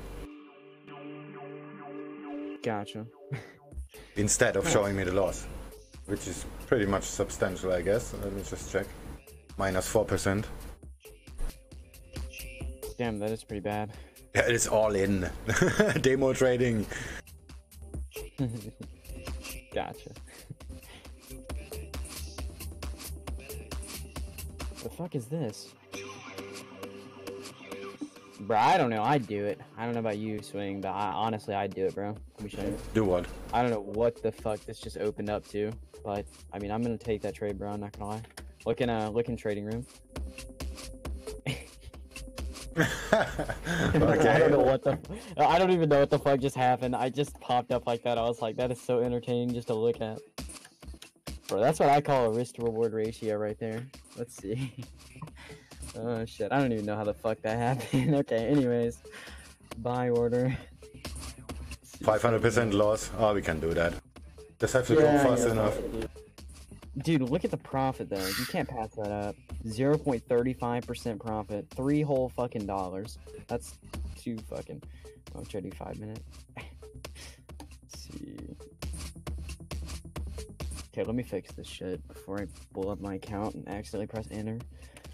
Just enable trailing stop. In about 6 years, it's gonna be break even. Oh hell yeah, dude. That sounds like a fun ride. Sounds like a fucking roller coaster. Let's see. Stop loss. Holy shit. Oh, that's much better.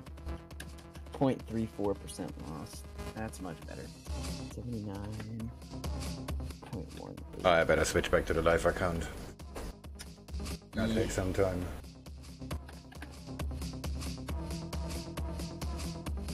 I'll take it, fuck it. That's good enough for me. I just entered an Aussie into. Oh, that's better. My average price is a lot lower on the live account.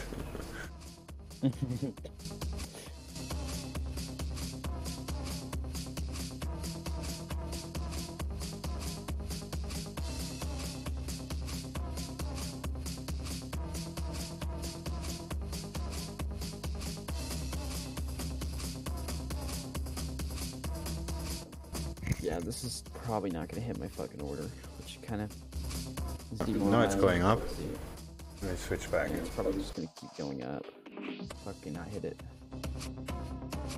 But I can't get a good stop loss unless it hits the order right there, so fuck it, I'm just gonna let the order sit there for a little while, and if it keeps going, I'm just gonna remove it. It's an opportunity to get in the trade if it comes down and retraces to the fucking oh shit, the trend line that I was looking at, because that's the only good entry. We'll see though.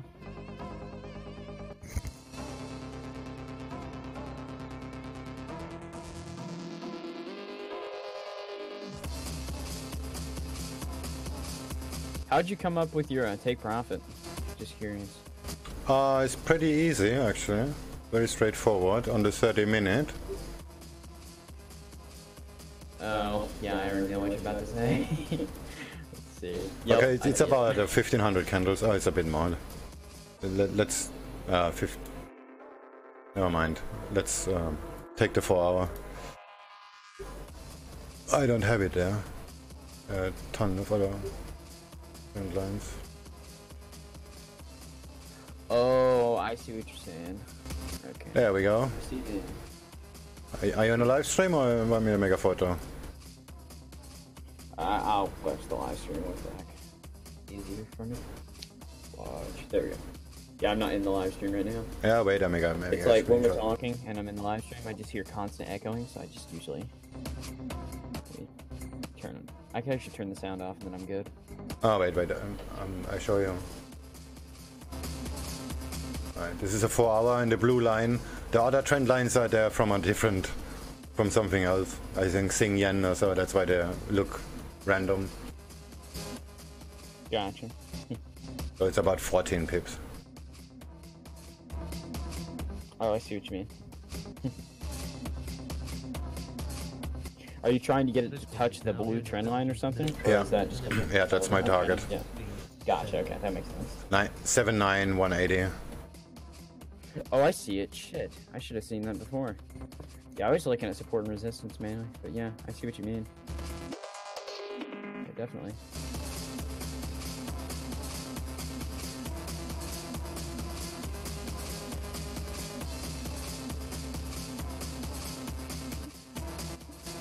Not so sure this is enough for to make 10%. Oh, one more. Let's see where it is now. 82 lots on an 11 grand demo account. Oh shit. That's gonna hurt if that drops.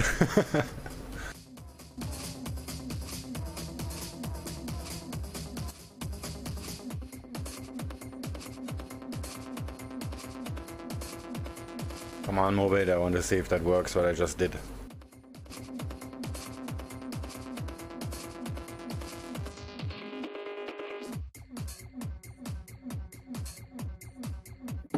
One sec, I'm gonna mute my mic for a sec. I'm gonna try to watch this video. This channel you gave me intrigues me. It has some interesting videos that I've never seen anybody like talk about.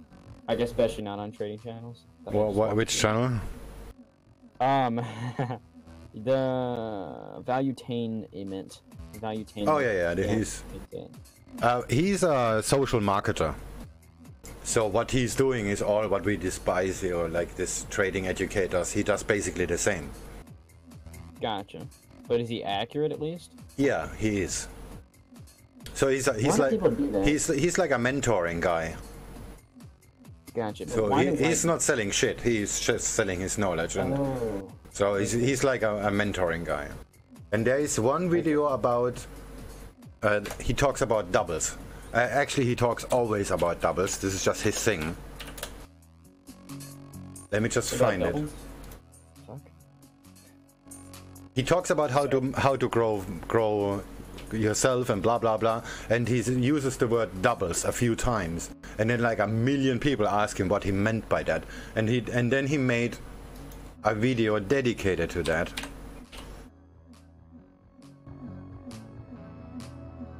Okay, I was about to say I don't know if like doubles is some trading term that I don't know about. He basically explains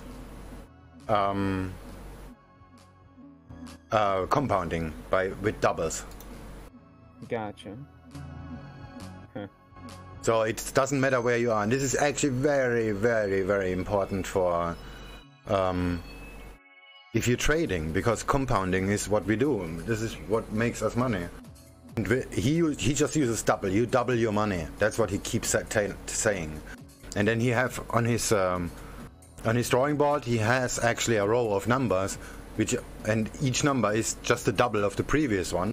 And then he say, to be a millionaire, you have 10 grand. To be a millionaire, you just need 10 doubles or something like that. He just tried to show that the compounding effect, but he doesn't use the word compounding. So he's not selling you shit. He's just talking about. There is one is called 20 Rules of Money. And there he used the word double like all the time. Yeah, I don't know. If you multiply 20 times, you have about $160 million. That's what I calculated. So. Just look in his channel for 20 Rules of Money, because there he talks about a lot of very, very important stuff, and he uses a double example as well. Okay, cool. All right, I'll be right back then. I'm gonna watch 2 videos in that case. This one and another one. And I just want to add something to that. If he, like he said. He makes a few very, very important statements about what a lot of traders have in our chat room too. Like they say, I have 1 grand on the account. How can I be a millionaire? Well, you just need 10 doubles, or no, 11 doubles to get there. And if you have 10 grand, you need 6. But it's the same journey. There is no difference. And he points that out really, really well in that video. But he's a how does this called, motivational speaker / mentor type of guy. Yeah. I mean, it looks interesting. I mean, I definitely wouldn't have trusted it unless you fucking prescribed it, but because it looks so much like sure. He sells the motivation. But he's not talking crap, and that's the point. Life of an entrepreneur in 90 seconds. Interesting. And he has a car in the front, so I'm guessing he's not going to flex anything. He only put that for clickbait, and then he's just going to tell us how much it kind of sucks. I gotcha. I see what he's doing. That's pretty smart. The best hand to accelerate success. I'm just looking through a few. Okay, anyways. Double your money. Here we go. That's the first thing. How to double your money. How to double your income. How to increase your net worth. Multiple streams of income. How do they work? And basically everything he says makes a lot of sense, but a lot of people not getting it. And that is basically, yeah, what we talked like an hour ago about your parents think different about stuff and deem the markets to be evil because this is just a social thing or a cultural thing. Yeah. And he basically shows off how the world really works, and that's where his money is in. Does he trade in the market and stuff? No, he's not a trader at all. He has like 1,000 other businesses. He's a social marketer, basically. Basically, what all these people do, we hate so much. Like I said, I know how to trade. Give me $20 and I'm gonna show you. This is what he does. But he does it in a motivational and inspirational blah blah blah type of thing. So he's not actually selling something. Gotcha. That's good. He's not selling something. I mean, he does sell something. He sells himself. That's the difference. Yeah, 1.1 million subs is enough to sell yourself and make a decent profit. So, I mean, shit. If I had 1.1 million subs, I don't think I'd be setting up any fucking workshops or anything because I'd be relying on my fucking, like, view base just to make me my income. And that's like a shit pile of money flowing in. Okay, I'm up 12% on a demo account and my code works. Alright, just let it run. Let's see how much it's gonna make. Good morning and welcome to the European session on... Oh yeah, European session intro. February. This is Live Squawk. Well, it might be a romantic day for some, but it certainly isn't quite a bromance. It might be a romantic day for some. And President Trump, although it's getting close to that. The headlines overnight, we've had some positive news. President Trump is considering a possible 60-day extension for China tariff deadline. Also, there's a possibility of delaying Brexit. 40 former ambassadors have told Prime Minister May that she needs to delay Brexit. That's been reported by The Times. And Australian dollar and Kiwi dollar both jump on a couple of things, both on the tariff news, the possibility of the extension for respite from the 25% rate of tariffs from the United States. Also because of strong China exports. Also evidence that in the January trade surplus for China, it narrows with the United States to $27.3 billion. So at least that's a bit of a sweetener. So President Trump then, just to give you the umbrella to it, he's suggesting that maybe, just maybe, he will agree to an extension, but he said he's not necessarily inclined to do so. So the court is still out on it. We did see currencies move, though, higher on that news, particularly the sensitive Australian dollar. Elsewhere, Japanese GDP numbers were out, modestly bouncing back in the fourth quarter. UK January RICS house price balance, however, lowest since July 2012. The Reserve Bank of New Zealand's new committee remit gives it the effect to have a dual policy mandate. And in corporate news, Mitsubishi takes a 20% stake in the UK energy startup OVO Energy. AIG, meanwhile, the insurer in the US, swings to a loss hit by catastrophes. Mitsubishi bought it? So, unbelievable. I was pretty sure it's going to be Panasonic. For the fourth quarter, we've got a preview of that on our website at livesport.com. And at 10 GMT, we have Eurozone GDP numbers for the fourth quarter. Quick look at opening calls. These are courtesy of IG. FTSE 100 expected to open 0.18% higher. The DAX opened 0.32% higher. The CAC 0.17% higher. The MIB in Milan up 0.19%. And in Madrid, the IBEX up one of the best, actually, 0.25% higher.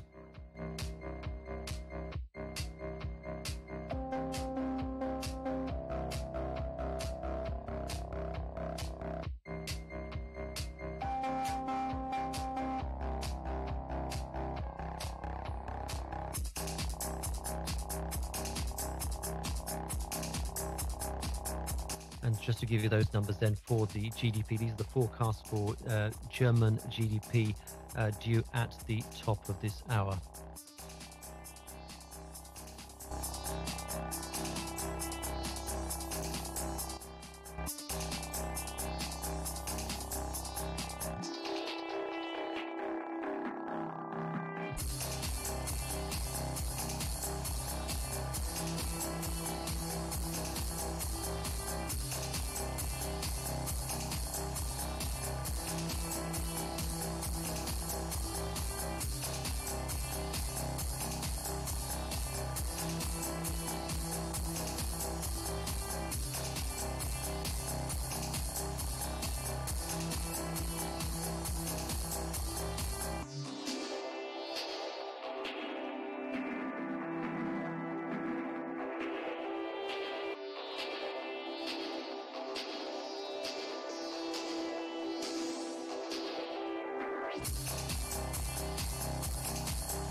So we're just under 10 minutes time now, 10 seconds time now to the top of the hour.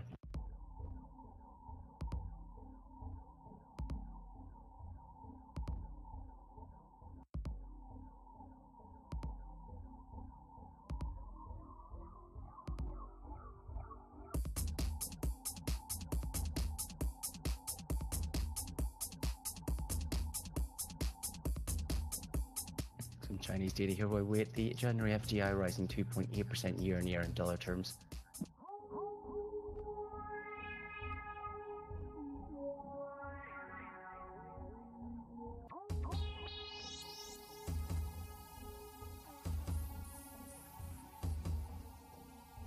It's 0.9% for the GDP a year on year percent, while on the WDA year on year 0.6%. Still waiting for that quarter on quarter number from the German GDP. A flat reading for quarter on quarter, flat reading. So again, running through those numbers from Germany, the GDP a quarter on quarter flat reading below expected 0.1%, while the year on year non-season adjusted 0.9% as expected, and the year on year season adjusted 0.6% below expected 0.7%. As well, the wholesale price index from Germany, January 1.1% year on year, while the month to month figure at minus 0.7%.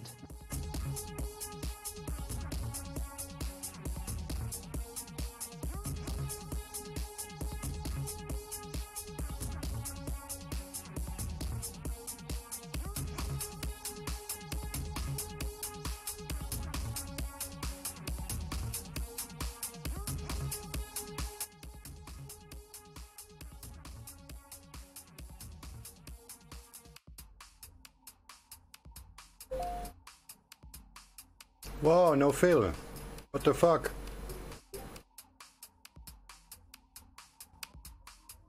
Target filled. Okay, never mind.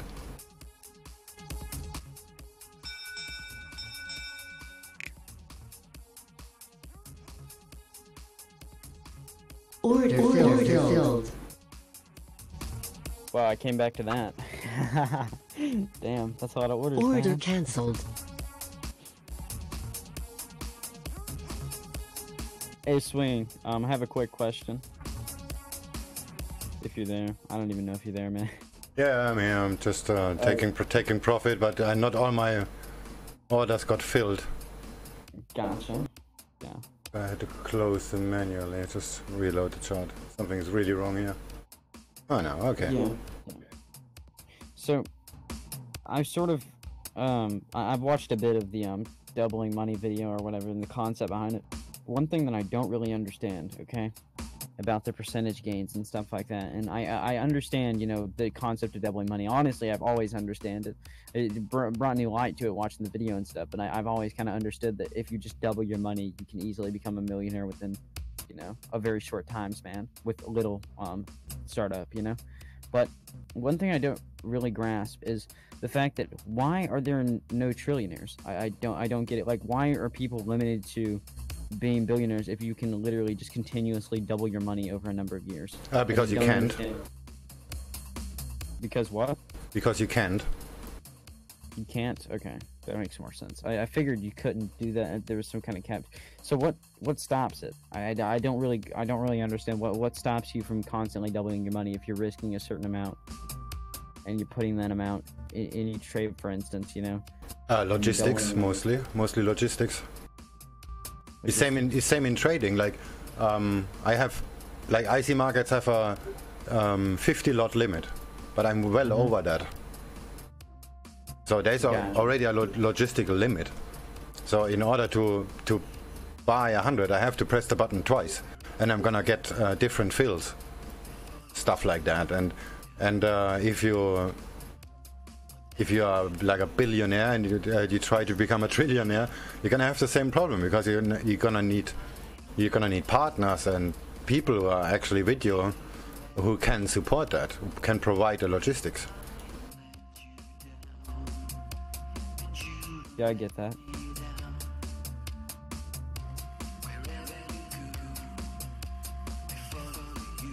Oh, that was a nice exit. Too bad 3 orders didn't get filled. Through there at the top of the hour, AstraZeneca, the full year revenue fell 2% to $22.09 billion. The quarterly reported share at 0.82 cents. The quarterly share at $1.58. Before it comes crashing.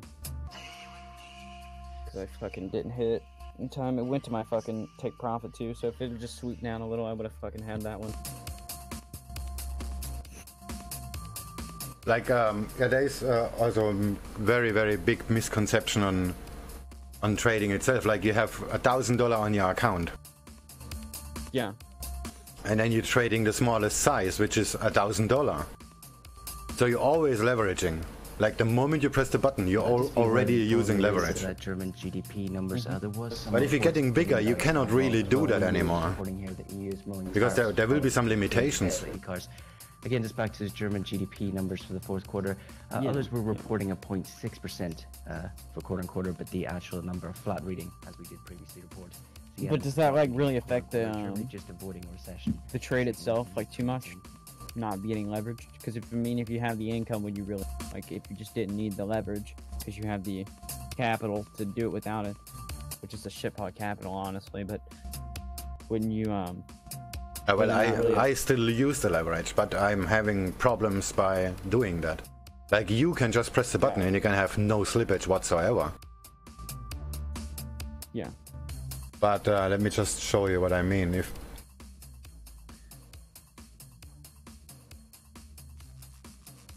I just make a photo from the buying quotes.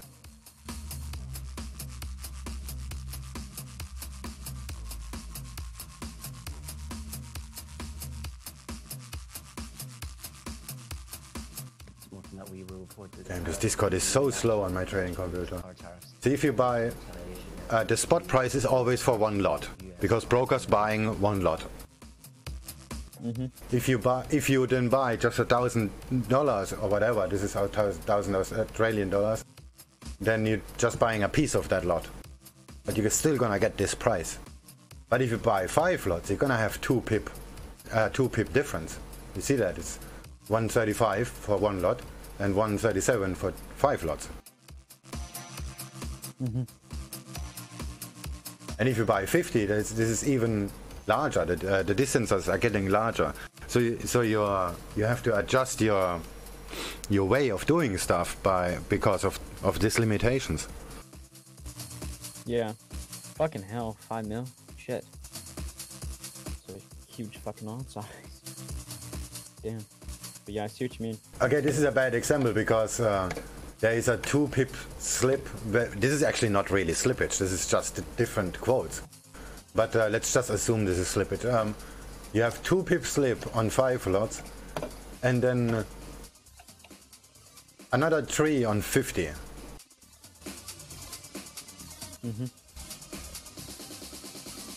So buying 5 lots is actually worse than buying 50. Because if you buy 50, you're gonna get 7 pip slip.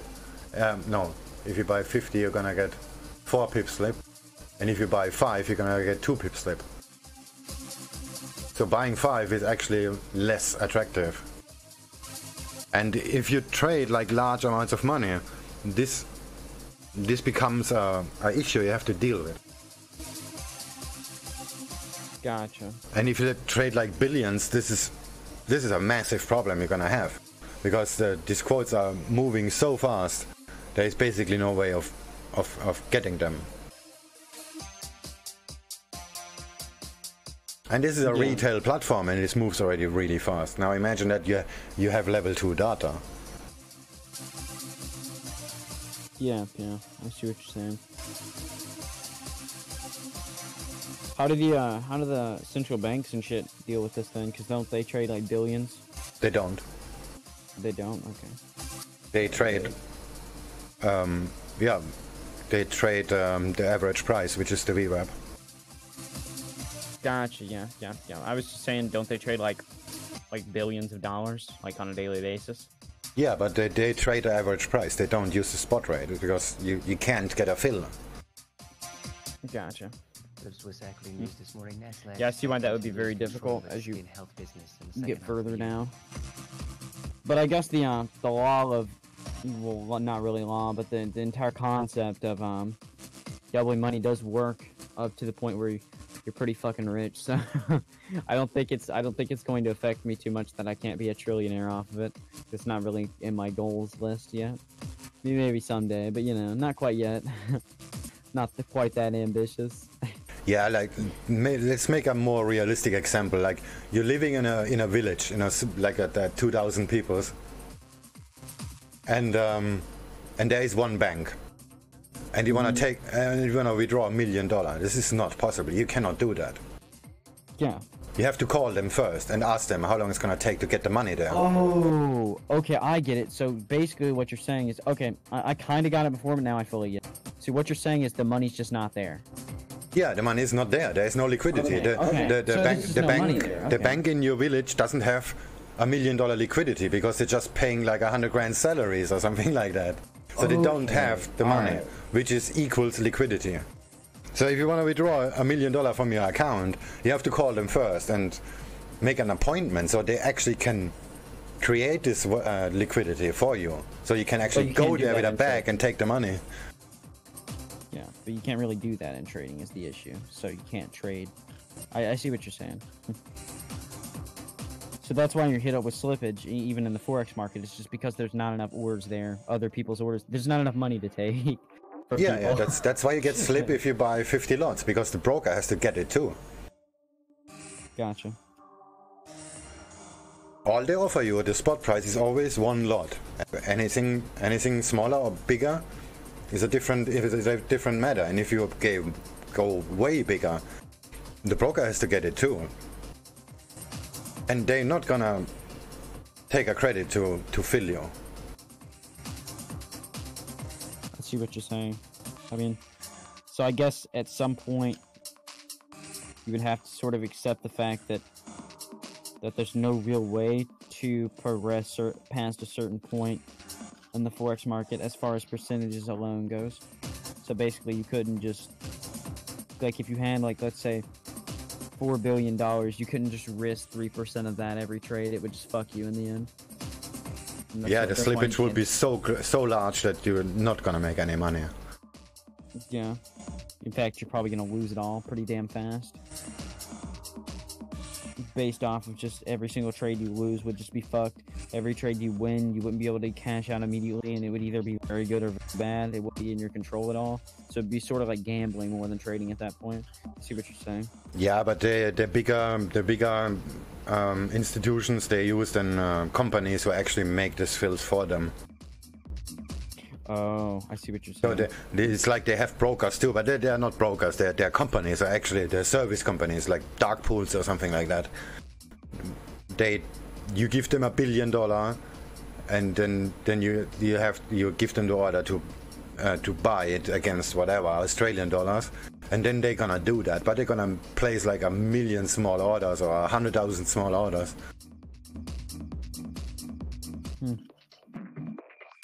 It's like a... I see what you mean, yeah. It's not really brokerage, it's just a service business. Give them the money and just settle it. And if a dark pool does that, then there is also an advantage that the prices don't move that much. Because if you're in a bank and you're a trader in a bank and your boss tell you, or your risk manager tell you, we're gonna need $1 billion Australian dollars, and then you just press the button, that's gonna move the market. And you're not gonna get a fill. I mean, you're gonna get a fill, but it will be so deep that you're gonna be in loss. And that's why they do that. So they not press the button by themselves. They give the money to a pool, and they're gonna do it, and they're gonna do it in very, very small pieces. So it's not gonna move the market that much.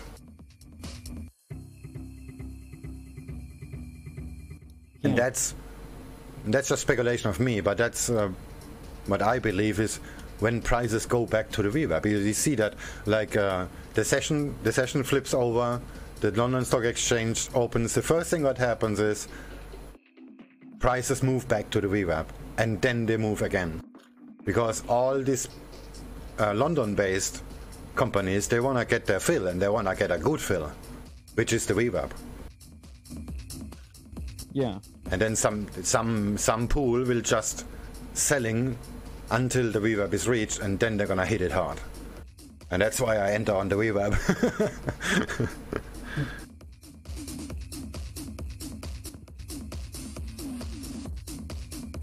I thought you scale in until the relap. I didn't know. Yeah, but that's why I use that as yeah. But my perfect scenario is being all in. I mean, by not all in, I count all in risk. Right at the VWAP. That is the perfect scenario, but that never happens. I mean, almost never, because I'm just a human. I have an extra screen where I can see my 16 symbols, and if I look at it, it's usually too early or it's too late. Gotcha. Like now, I just looked at it because I said I'm gonna look at it, and I see pound cable, pound US, just touch the VWAP. Gotcha. But I'm already late, so I cannot go in full size. Yeah. And there's no way of alerting you. I tried that. I actually made a lot of programming to actually get informed about a VWAP reversal. But the moment it happens, it's already too late, because I need to be filled before it happens. Yeah, you need to set up the orders beforehand and stuff like that. Yeah, no, I don't. It's not about only the orders. I need to be filled before it moves, because if not, I'm gonna get a huge amount of slippage. I'm not gonna get filled if I press the button right at the VWAP. I have to be in the trade before it, and that's why I scale in downwards to the VWAP. Then over the months, years, this changed a little bit. So I just buy the top and then I scale in until the button. Gotcha. So that's the reason. Is that like the entire reason you scale in, is just so you don't get slippage? No, it's timing. It's more timing. It's not about the slippage that much because I'm not trade that big. But it's about you have to be in the trade before it happens.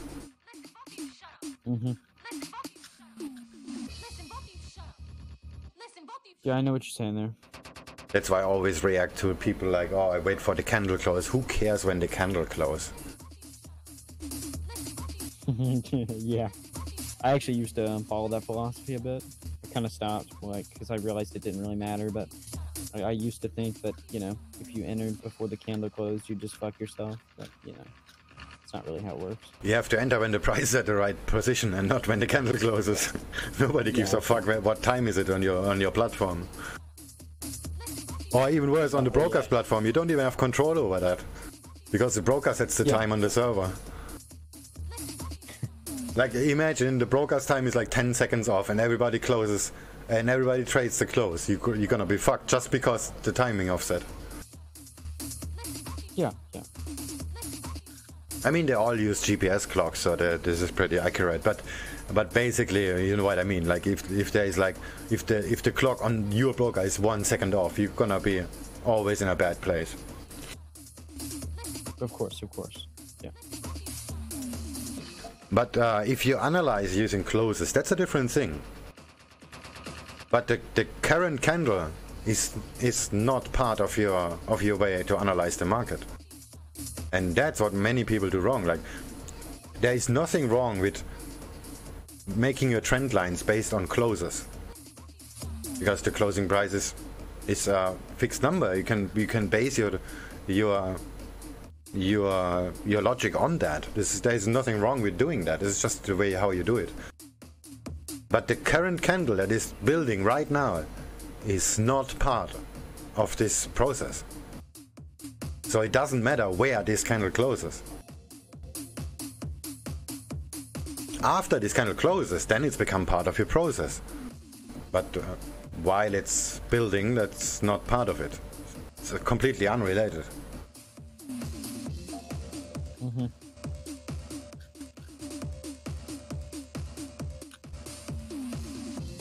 But what I just said made maybe sense for you and for me, but maybe not sense for somebody else. So there's always then people who ask saying, yeah, but this works different for me, and just, yeah, sure. I mean, yeah.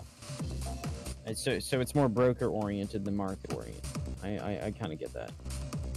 Yeah, but let's just assume like a huge offset, like 5 minutes or so. Let's say 2 minutes, 2.5 minutes offset. So your 5-minute candle gonna be 2.5 minutes delayed. But the price action you're gonna draw will be the same. Yeah. So it makes very little difference. So making that argument that you make your decision process is based on closing prices, that is still valid, even if the time is off.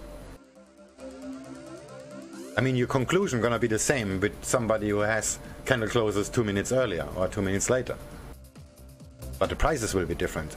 But your trade, like you're gonna have a 10 pip range in this setup, is gonna be the same on both charts. It's just different prices. Yeah. I see what you mean. It's a valid reason for not waiting.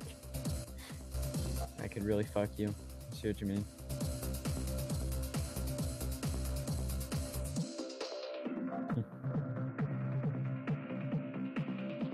I should get a look. With a nice number. 5.637. Beat that bank. How much time do you have the Swiss producer and import prices for January? Shit, I do not want to wake up at 4:30 tomorrow. It's already 1:30, man. That's gonna be fucking AIDS. I really don't want to do that. I should try to wake up later and just not trade as much tomorrow morning. How much sleep do you usually get, Swing? None. Really? Shit. You gotta motivate me. Tell me how much sleep you get, and that's how much I'm gonna get tonight. Yeah, I have to make some changes in my life too about that. Gotcha. Yeah, Yeah, I'm fucking 17, man. Screw it. I'm just gonna go with no sleep for now.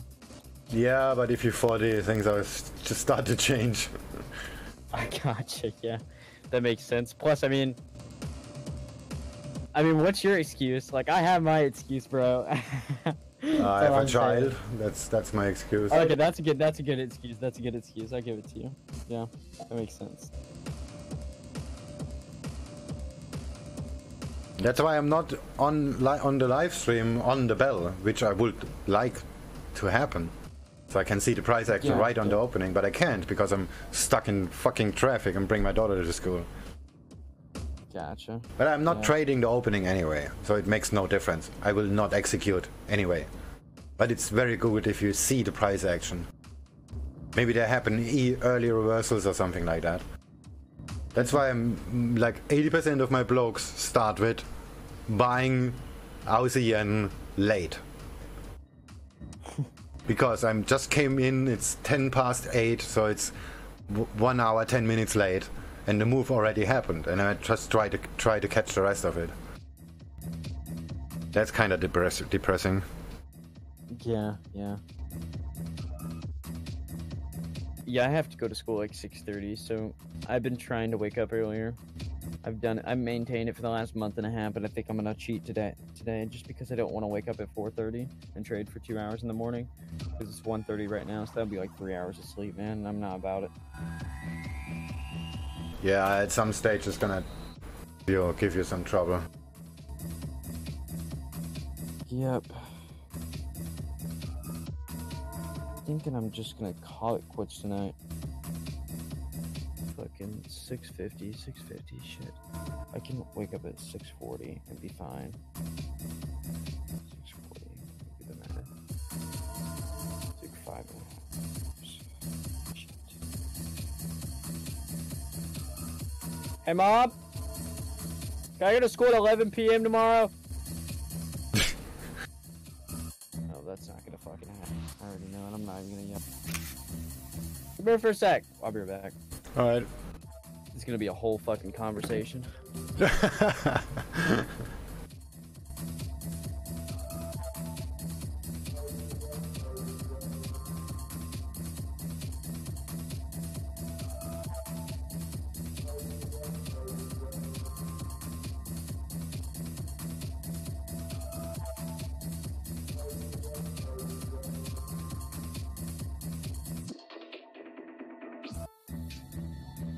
Alright, guys, well, looks like I'm waking up at 6:40. Yeah.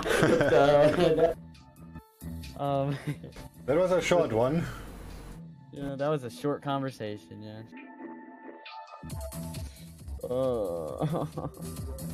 Why the fuck did I do this to myself? That remembers me like my usual conversation with my daughter. She say dad and I say no.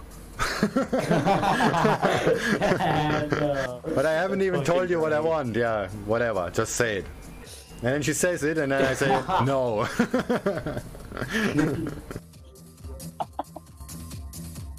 Oh shit, yeah.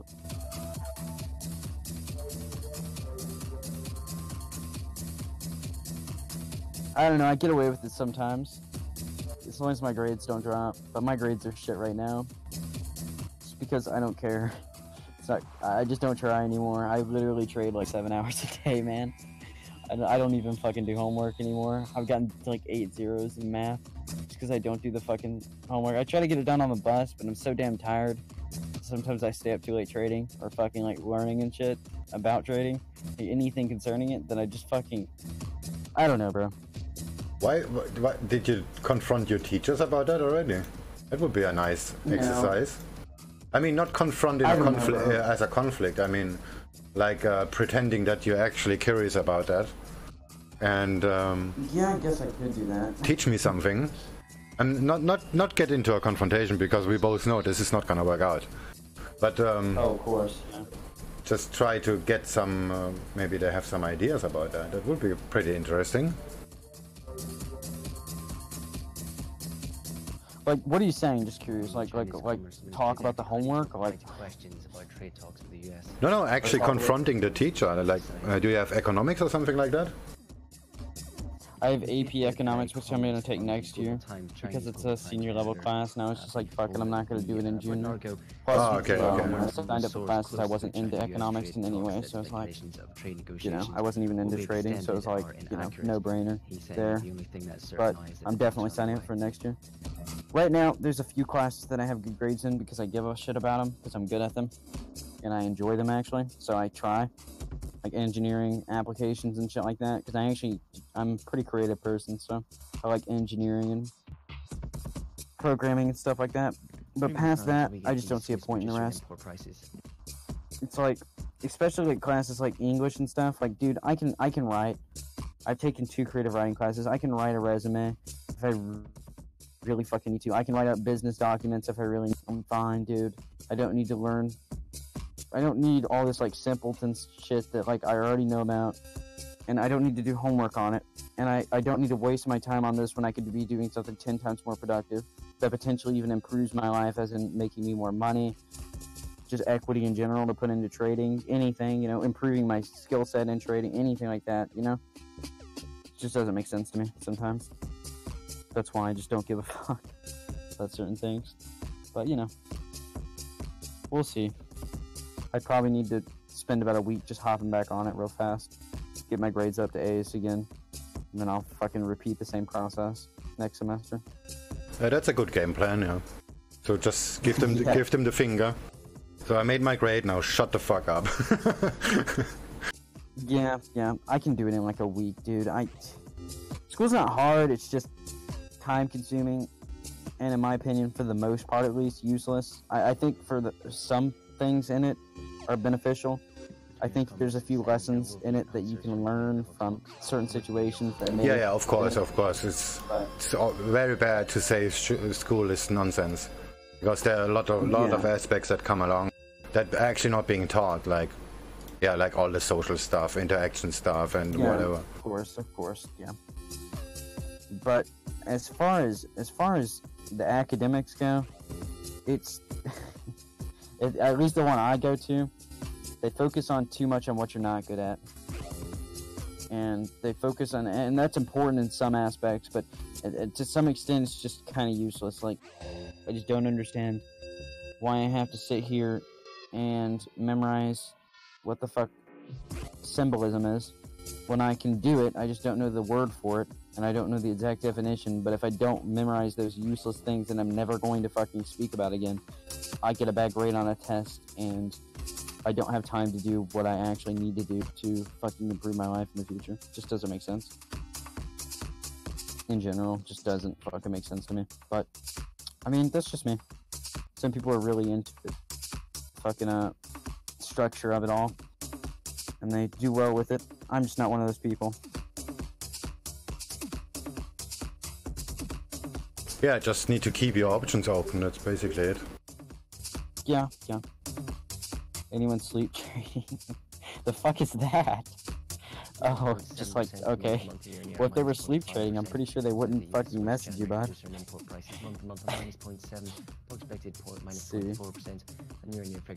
I'm about to go to bed. What'd you want to do in high school? Trade?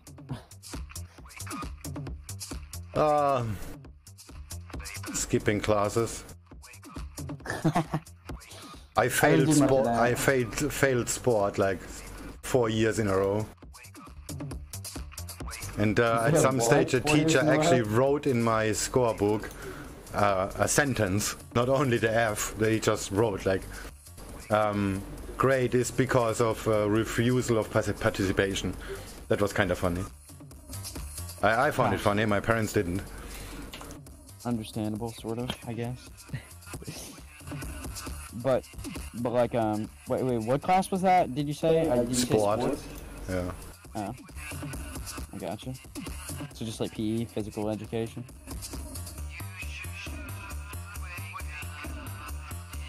That's what we call it here. I don't know. You said you lived in Germany though. They probably call it something different. Yeah, I never really had a problem with PE. He was like, run a mile, and then it's really mean, but like it was sort of entertaining. PE was for the short time I was in it, because basically the coach I had, right, and this is kind of edgy, but like the coach I had really hated fat people for some reason. Like, no bullshit. Like, I'm not just saying that. Like, literally everything we did was oriented towards like character building for, you know, larger people, you know, in general. And then like, you know, like skinny people, he just like fucking left them alone. So it was kind of interesting to watch the social structure of it all go down more than the actual class itself. Like, we did this one exercise, I remember. This was very interesting for me to watch. He put the fat people in the front of the line, you know, or I don't know, like the bigger weighted people, whatever you want to call it, you know, in the very front of the line. And like it went from like, you know, like skinniest in the back to the fattest in the front, you know. And he had us run around the gym 7 times, and if we couldn't make it around 7 times, you know, individually, then we had to do it for the rest of the class period, right? So that was kind of military shit. Yeah, just wait, it gets a lot worse. So basically, we were all like, okay, that's fucking easy. I can run this in fucking, you know, like, and we had a time period, you know, and it was like, I think it was like fucking 5 minutes or something, 7 laps in 5 minutes. Wasn't that bad for me, you know, because I can run like fucking 4-minute miles, so I don't have a problem with it. I'm like, fucking, yeah, you know, let's do this, you know, I'm ready to fucking play basketball and chill. Well, right before I started to run, keep in mind, we're all in a line, fattest in the front, fucking skinniest in the back. Just picture this for a second, okay?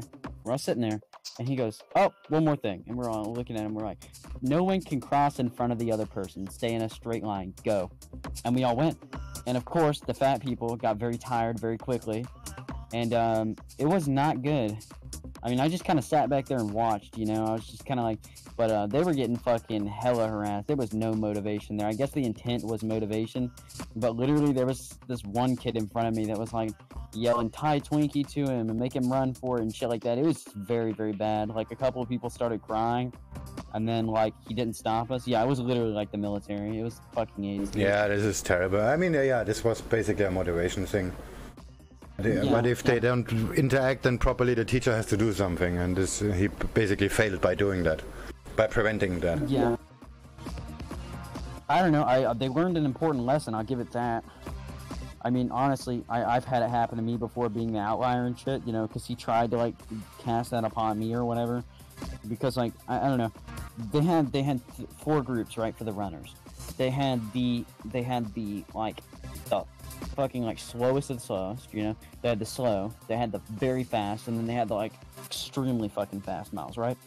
And I'm not bragging, but I was like the slowest and the extremely fast, you know, because I'm skinny, but I'm not fucking like doing cardio nonstop like these guys. These guys are all on like the track team. I was on that team. But I do it a little bit, I run recreationally, not like for a fucking sport, you know, so I'm the slowest.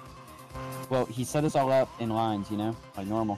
Same concept, not gonna re-explain it, same concept, you know, and I was the one in front, and honestly, I didn't give a fuck, dude. It was whatever. I did my best. Whatever. Yeah, whatever, bro. And plus, the people behind me, honestly, I didn't have in his bag because they didn't give a fuck about running all period. So it was all good. And he didn't even make us run all period because I managed to get through it. But it was fucking AIDS, dude. Running a 4:30 mile is like, oh my god, bro. That fucking hurt.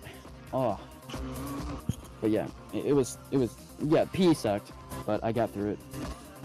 It was pretty easy, actually, but there were certain points where it just really sucked, yeah. Sorry for the long ass story. I just like telling it to people. It's kind of interesting. Did you see that guy here earlier, Swing? The shit, what's his name? Let me get it so I can tell you who it is. You might have already kicked him. I think you black rolled him or some shit like that. Someone fucking black rolled him. I'm gonna have to scroll up and get his name. Hey, what up, for Thorax? Let's see. Thorax, you remember that kid that got black rolled earlier? He was like saying shit like he was like I get $300. He was like shit at English, like he could not speak English for the life of him. Oh yeah, the guy with the rage face. Yeah, I found him, Mr. Y. I found him, dude. I fucking found him. Dude, he has all the titles. He has the black title, which I don't know what the fuck that does, but it's not good. He has the Brannigan title, he has the rookie title, and the alcoholic title. Damn, bro. That's like a triple beam cannon right there. Let's see. Yeah, this guy. But it was so entertaining, like earlier, because he's one of those people that you just can't help, you know? He just wants to do it his own way, and you just gotta let him, you know, make his own mistakes because he won't listen to me. So I just kind of like sat there and watched, and it was so entertaining. Like at one point he was like, I don't base my trades off of emotions.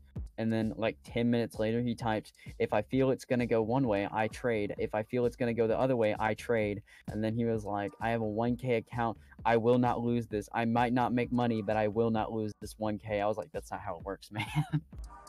You're either gonna probably lose the money or make money off of it. It's very rare you completely break even. That's fucking harder to do than just making or fucking losing. But you know, trading off of feelings. Oh no. Trading off of feelings, dude. Trading off of feelings. Sounds so gay. I know, it really does. Dude, honestly, I'd rather put my fucking cat on my keyboard and let it go to town than trade off my feelings. Like, that's... I will not lose this 1K. Yes, dude, yes! You found the message? Hell yeah. He'll fucking fight God if he got the chance, if he lost it. Yeah, really. Give it back now. He's like those really determined people that end up dying in the Final Destination movies. They're like, I will not die, and then they fucking get trapped in a goddamn airplane or some shit like that, and it just crashes. You know what I'm talking about? Those stupid ass like Final Destination movies, dude. I love watching those movies, right? With like SpongeBob music played over it. You ever watch that? It's SpongeBob music. Oh, that is so terrible. I'll link it. One sec. Wait, Final Destination death scenes with SpongeBob music. I don't know what's so funny. One sec. Final Destination.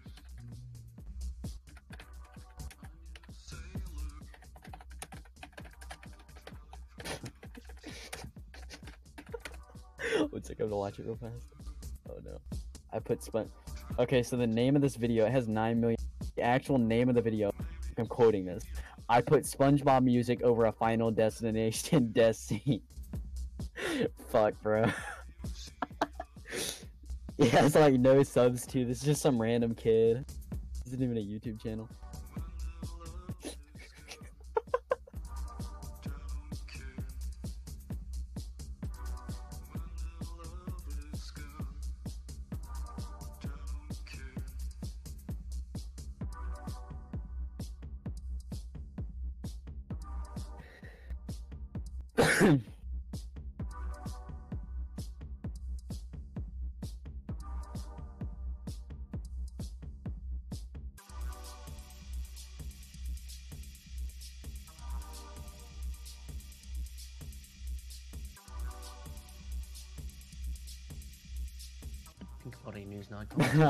This fucking retard. Bro, this guy was freaking out, right? He was underwater. I'll send it to you in a sec, but he's freaking the fuck out, right? And he sees like one of those floaties on top of him because he's drowning, and he grabs the floaty from up there. It's hard to explain, but he's like chained underwater, you know? And he grabs the floaty and starts inhaling the air in the floaty. Like, dude, that's carbon dioxide you're fucking breathing in, you retard. It's not fucking oxygen. Someone blew into that. Like, what? Like, you're breathing in carbon dioxide. What the fuck are you doing, man? Yeah, I'll place this in hot on my beer. It's not that graphic. If you guys want to check it out. Fucking hell.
Someone from Novak saying oil prices would have fallen to $25 per barrel without global oil production cut deal. What comes from Japan's banking lobby head that the Bank of Japan must be mindful of its demerits of prolonged negative rate policy. That's an interesting way to die. Damn. The guy got trapped underwater, and then air pressure. I guess it was fucking the water got upped by the electricity. I don't fucking know how that happened. Fucking. Okay, anyways. I don't know what the fuck happened. It was kind of funny, though, with the SpongeBob music. Let's see. Oh, I need to go. Yeah, I think I'm done, guys. You guys have a good night. I'm out of here. Peace.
Can feel my body cold against the concrete, but I can't seem to get enough. My mind is fixed on what it wants. I just let you beat me. Looks can be deceiving. Let you get the best of me. In bed with my worst enemy. This is a no-go. I just can't take hold. This is a danger zone. Back up and get me home. This is a no-go. I just can't take hold. This is a danger zone. Back up and get me home. So put your hand in mine. Follow me. Let me waste your time. Set up feet. Do some stupid shit. Take a seat. Let me waste your time. So put your Fish, I'm literally only longing this right now because of you talking about banks and positioning. I don't know why. I'm gonna fucking send this trade in later.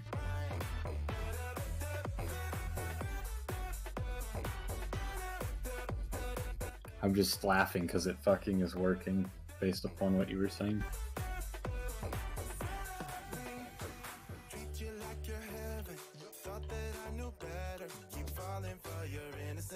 Acting like you're into me.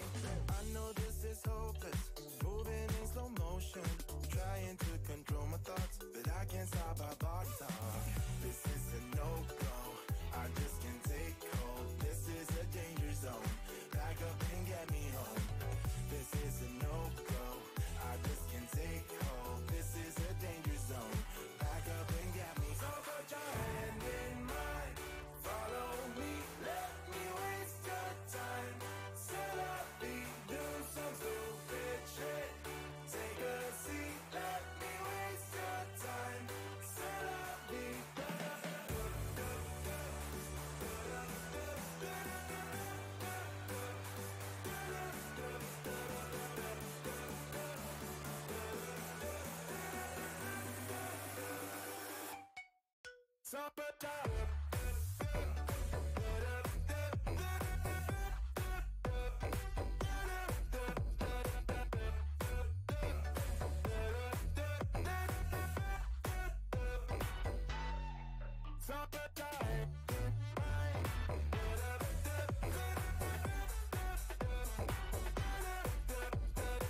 Well, just gonna get out here.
So we're just over 10 minutes time now until the top of the hour. We do have the European cash equity open as usual. Just looking at the major headlines from overnight. That's Bloomberg reporting that President Trump is considering pushing back the deadline for the imposition of higher tariffs on Chinese imports by 60 days as negotiations on a solution to their trade dispute take place. China Commerce Ministry did announce this morning that no information on the high-level trade talks currently. They're waiting until the end of negotiations on Friday. Prime Minister May is facing a potential revolt Conservative Party today in a vote to give her more time to secure binding changes to the divorce accord with the EU.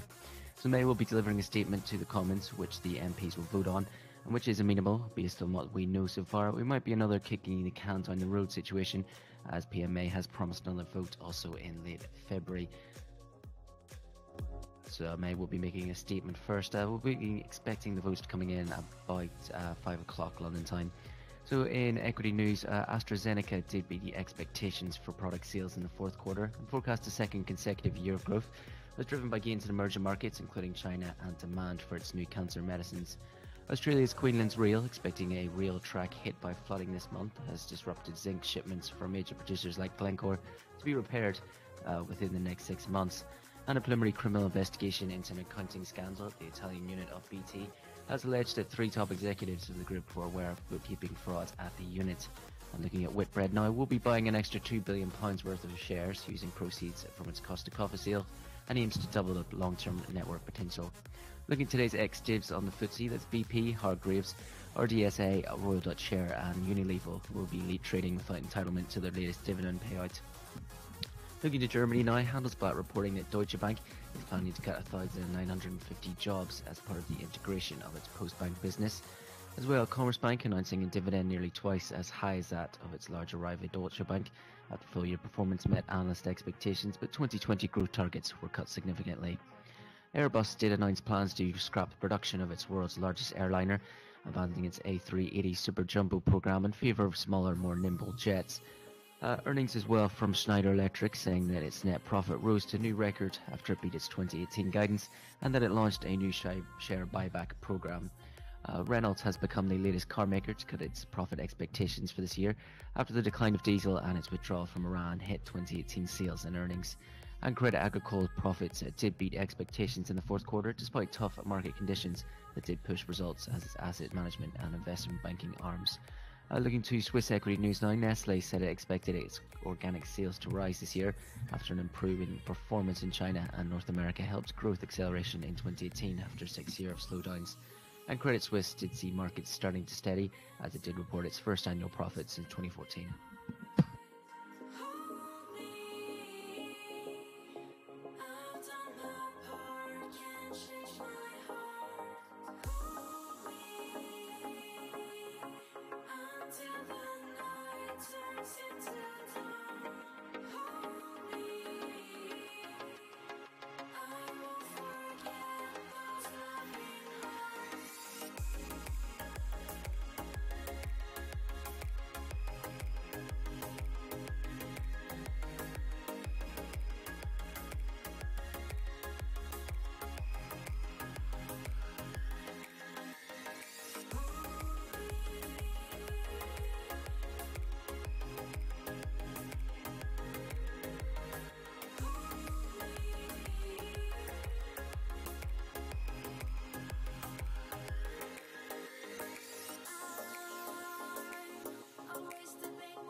Comments now from UK Trade Secretary Fox at the EU partners wanting to see if they can make concessions where Parliament would approve the deal.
Reboot, I'm cold red, my service automated, like data running through my veins. Got you distracted, subconscious overloaded. Careful, don't pull the cord on me. No time to stay around. Keep walking till you get out of my face.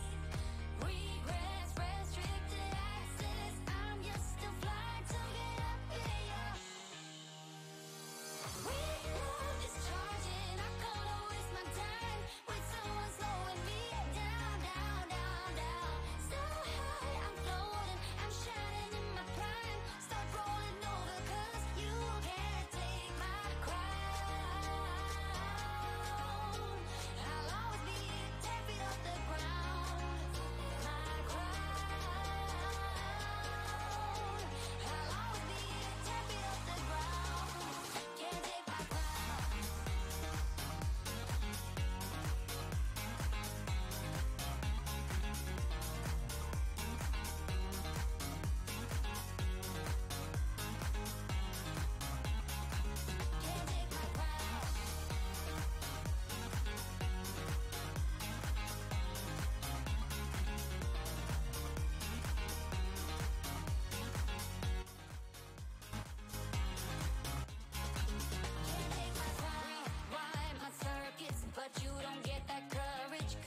Spanish Economy Minister Calvino speaking here. The budget block doesn't necessarily mean consequences.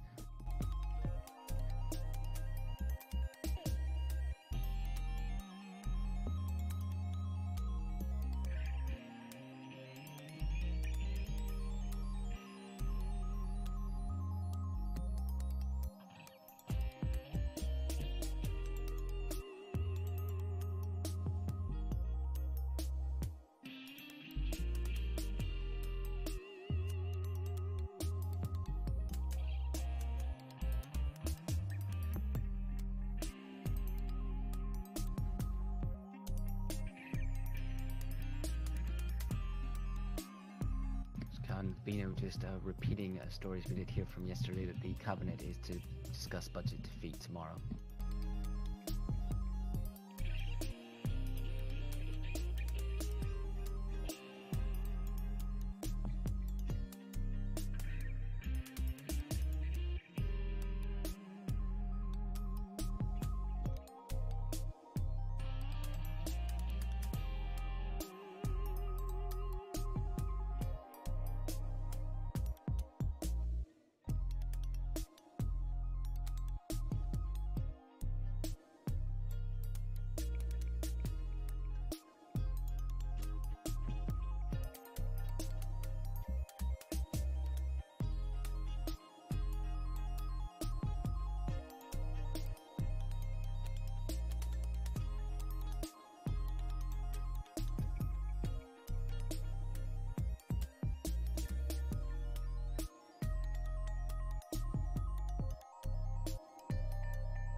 7, 6, 5, 4, 3, 2, 1.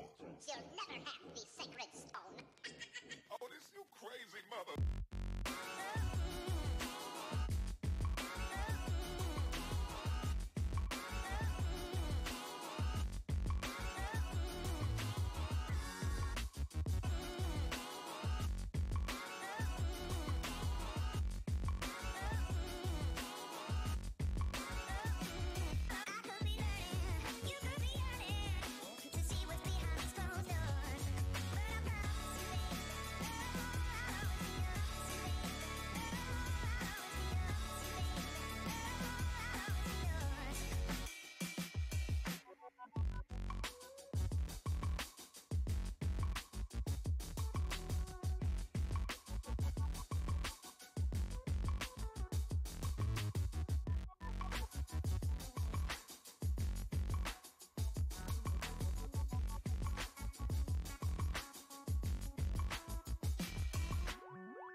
Sharing from Spain's monetary economy, and its only doubt about Spain's elections is when they will be.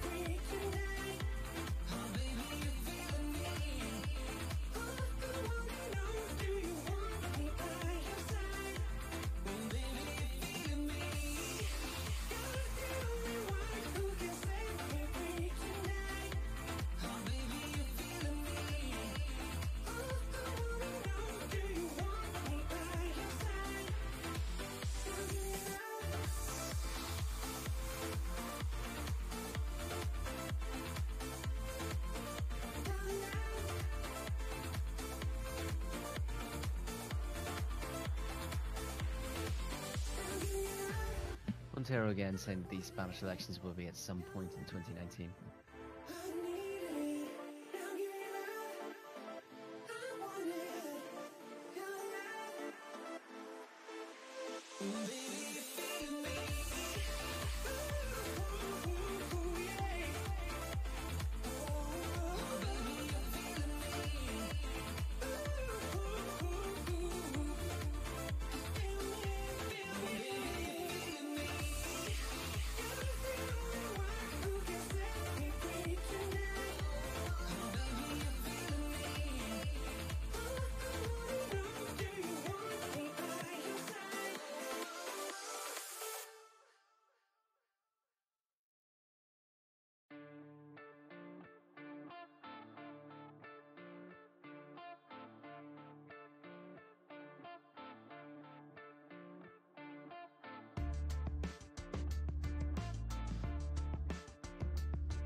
Alright, calling it for today.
You send chills down my spine.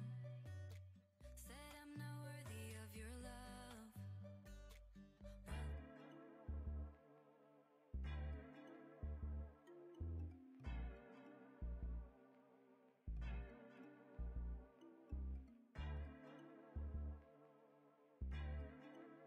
Good afternoon, everybody. This is a quick recap of today's trading, which was actually rather quickly. Well, finally. Our first trade of the day was US dollar yen.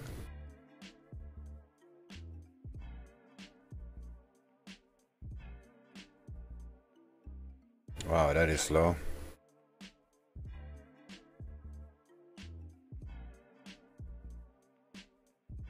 Don't know why it's so slow. There are no trades on. Anyway, yeah, here we are. This was a pretty easy trade. You see on the 4 hour, we are way over the moving average, and there's a lot of room to the next horizontal, so that's good to go. On the 30 minute, it looks pretty much the same. So this was like mid-range kind of thing. So price on the opening moved up a bit down and then stayed over the VWAP, and I just bought here basically the VWAP reversal. I was not in full size, let's put it that way. And why there's a trend line missing? Oh no, here it is, the yellow line. The yellow line was actually my target, which you can see here is created a previous high from the US session yesterday and here, so it should ride over it, and then I just let it go. Maybe it goes higher, but it didn't, and then I just closed the trade, which was pretty good. Right after that, because the dollar was kinda dropping down, I saw that on the US dollar index, I decided to not hold on this trade and buy Australian dollar, Japanese yen instead, because if the dollar goes down, the Australian dollar is going to go up, and so on and so on. So you see the price action is pretty much the same, but this is a very late entry, in retrospect to the VWAP at least. But as I said, this is like a continuation on a different asset. And the target was here on the 30 minute. This is unbelievably slow. This is just, yeah, from a previous high. Here, the previous high, which is quite a while ago from December, and here this retouch. You can also see it on the 4 hour. This is a blue line here. These other lines are from a different pair. This is from Sing Yen. They just appear to be random here. They are unrelated to this chart. So this was a pretty easy target. It was like 14 pips or so. So I went in pretty heavy. And it went there. Sorry, the trend line is not correct, because I have to go back. It actually is around here. the take profit was exactly at this trend line, but 3 orders were not filled. I didn't get a fill for all of them, so I closed them manually. That's why here a few orders are closed a bit back down. And yeah, now price is retesting the VWAP. It's actually not so sure, but nah, I'm probably not gonna buy it. Yeah, that's it for today. Very smooth trading, to be honest. 5.637%. That was a pretty good day, I must say, and it was also not very long time. Alright, have a good one and talk in the trading room.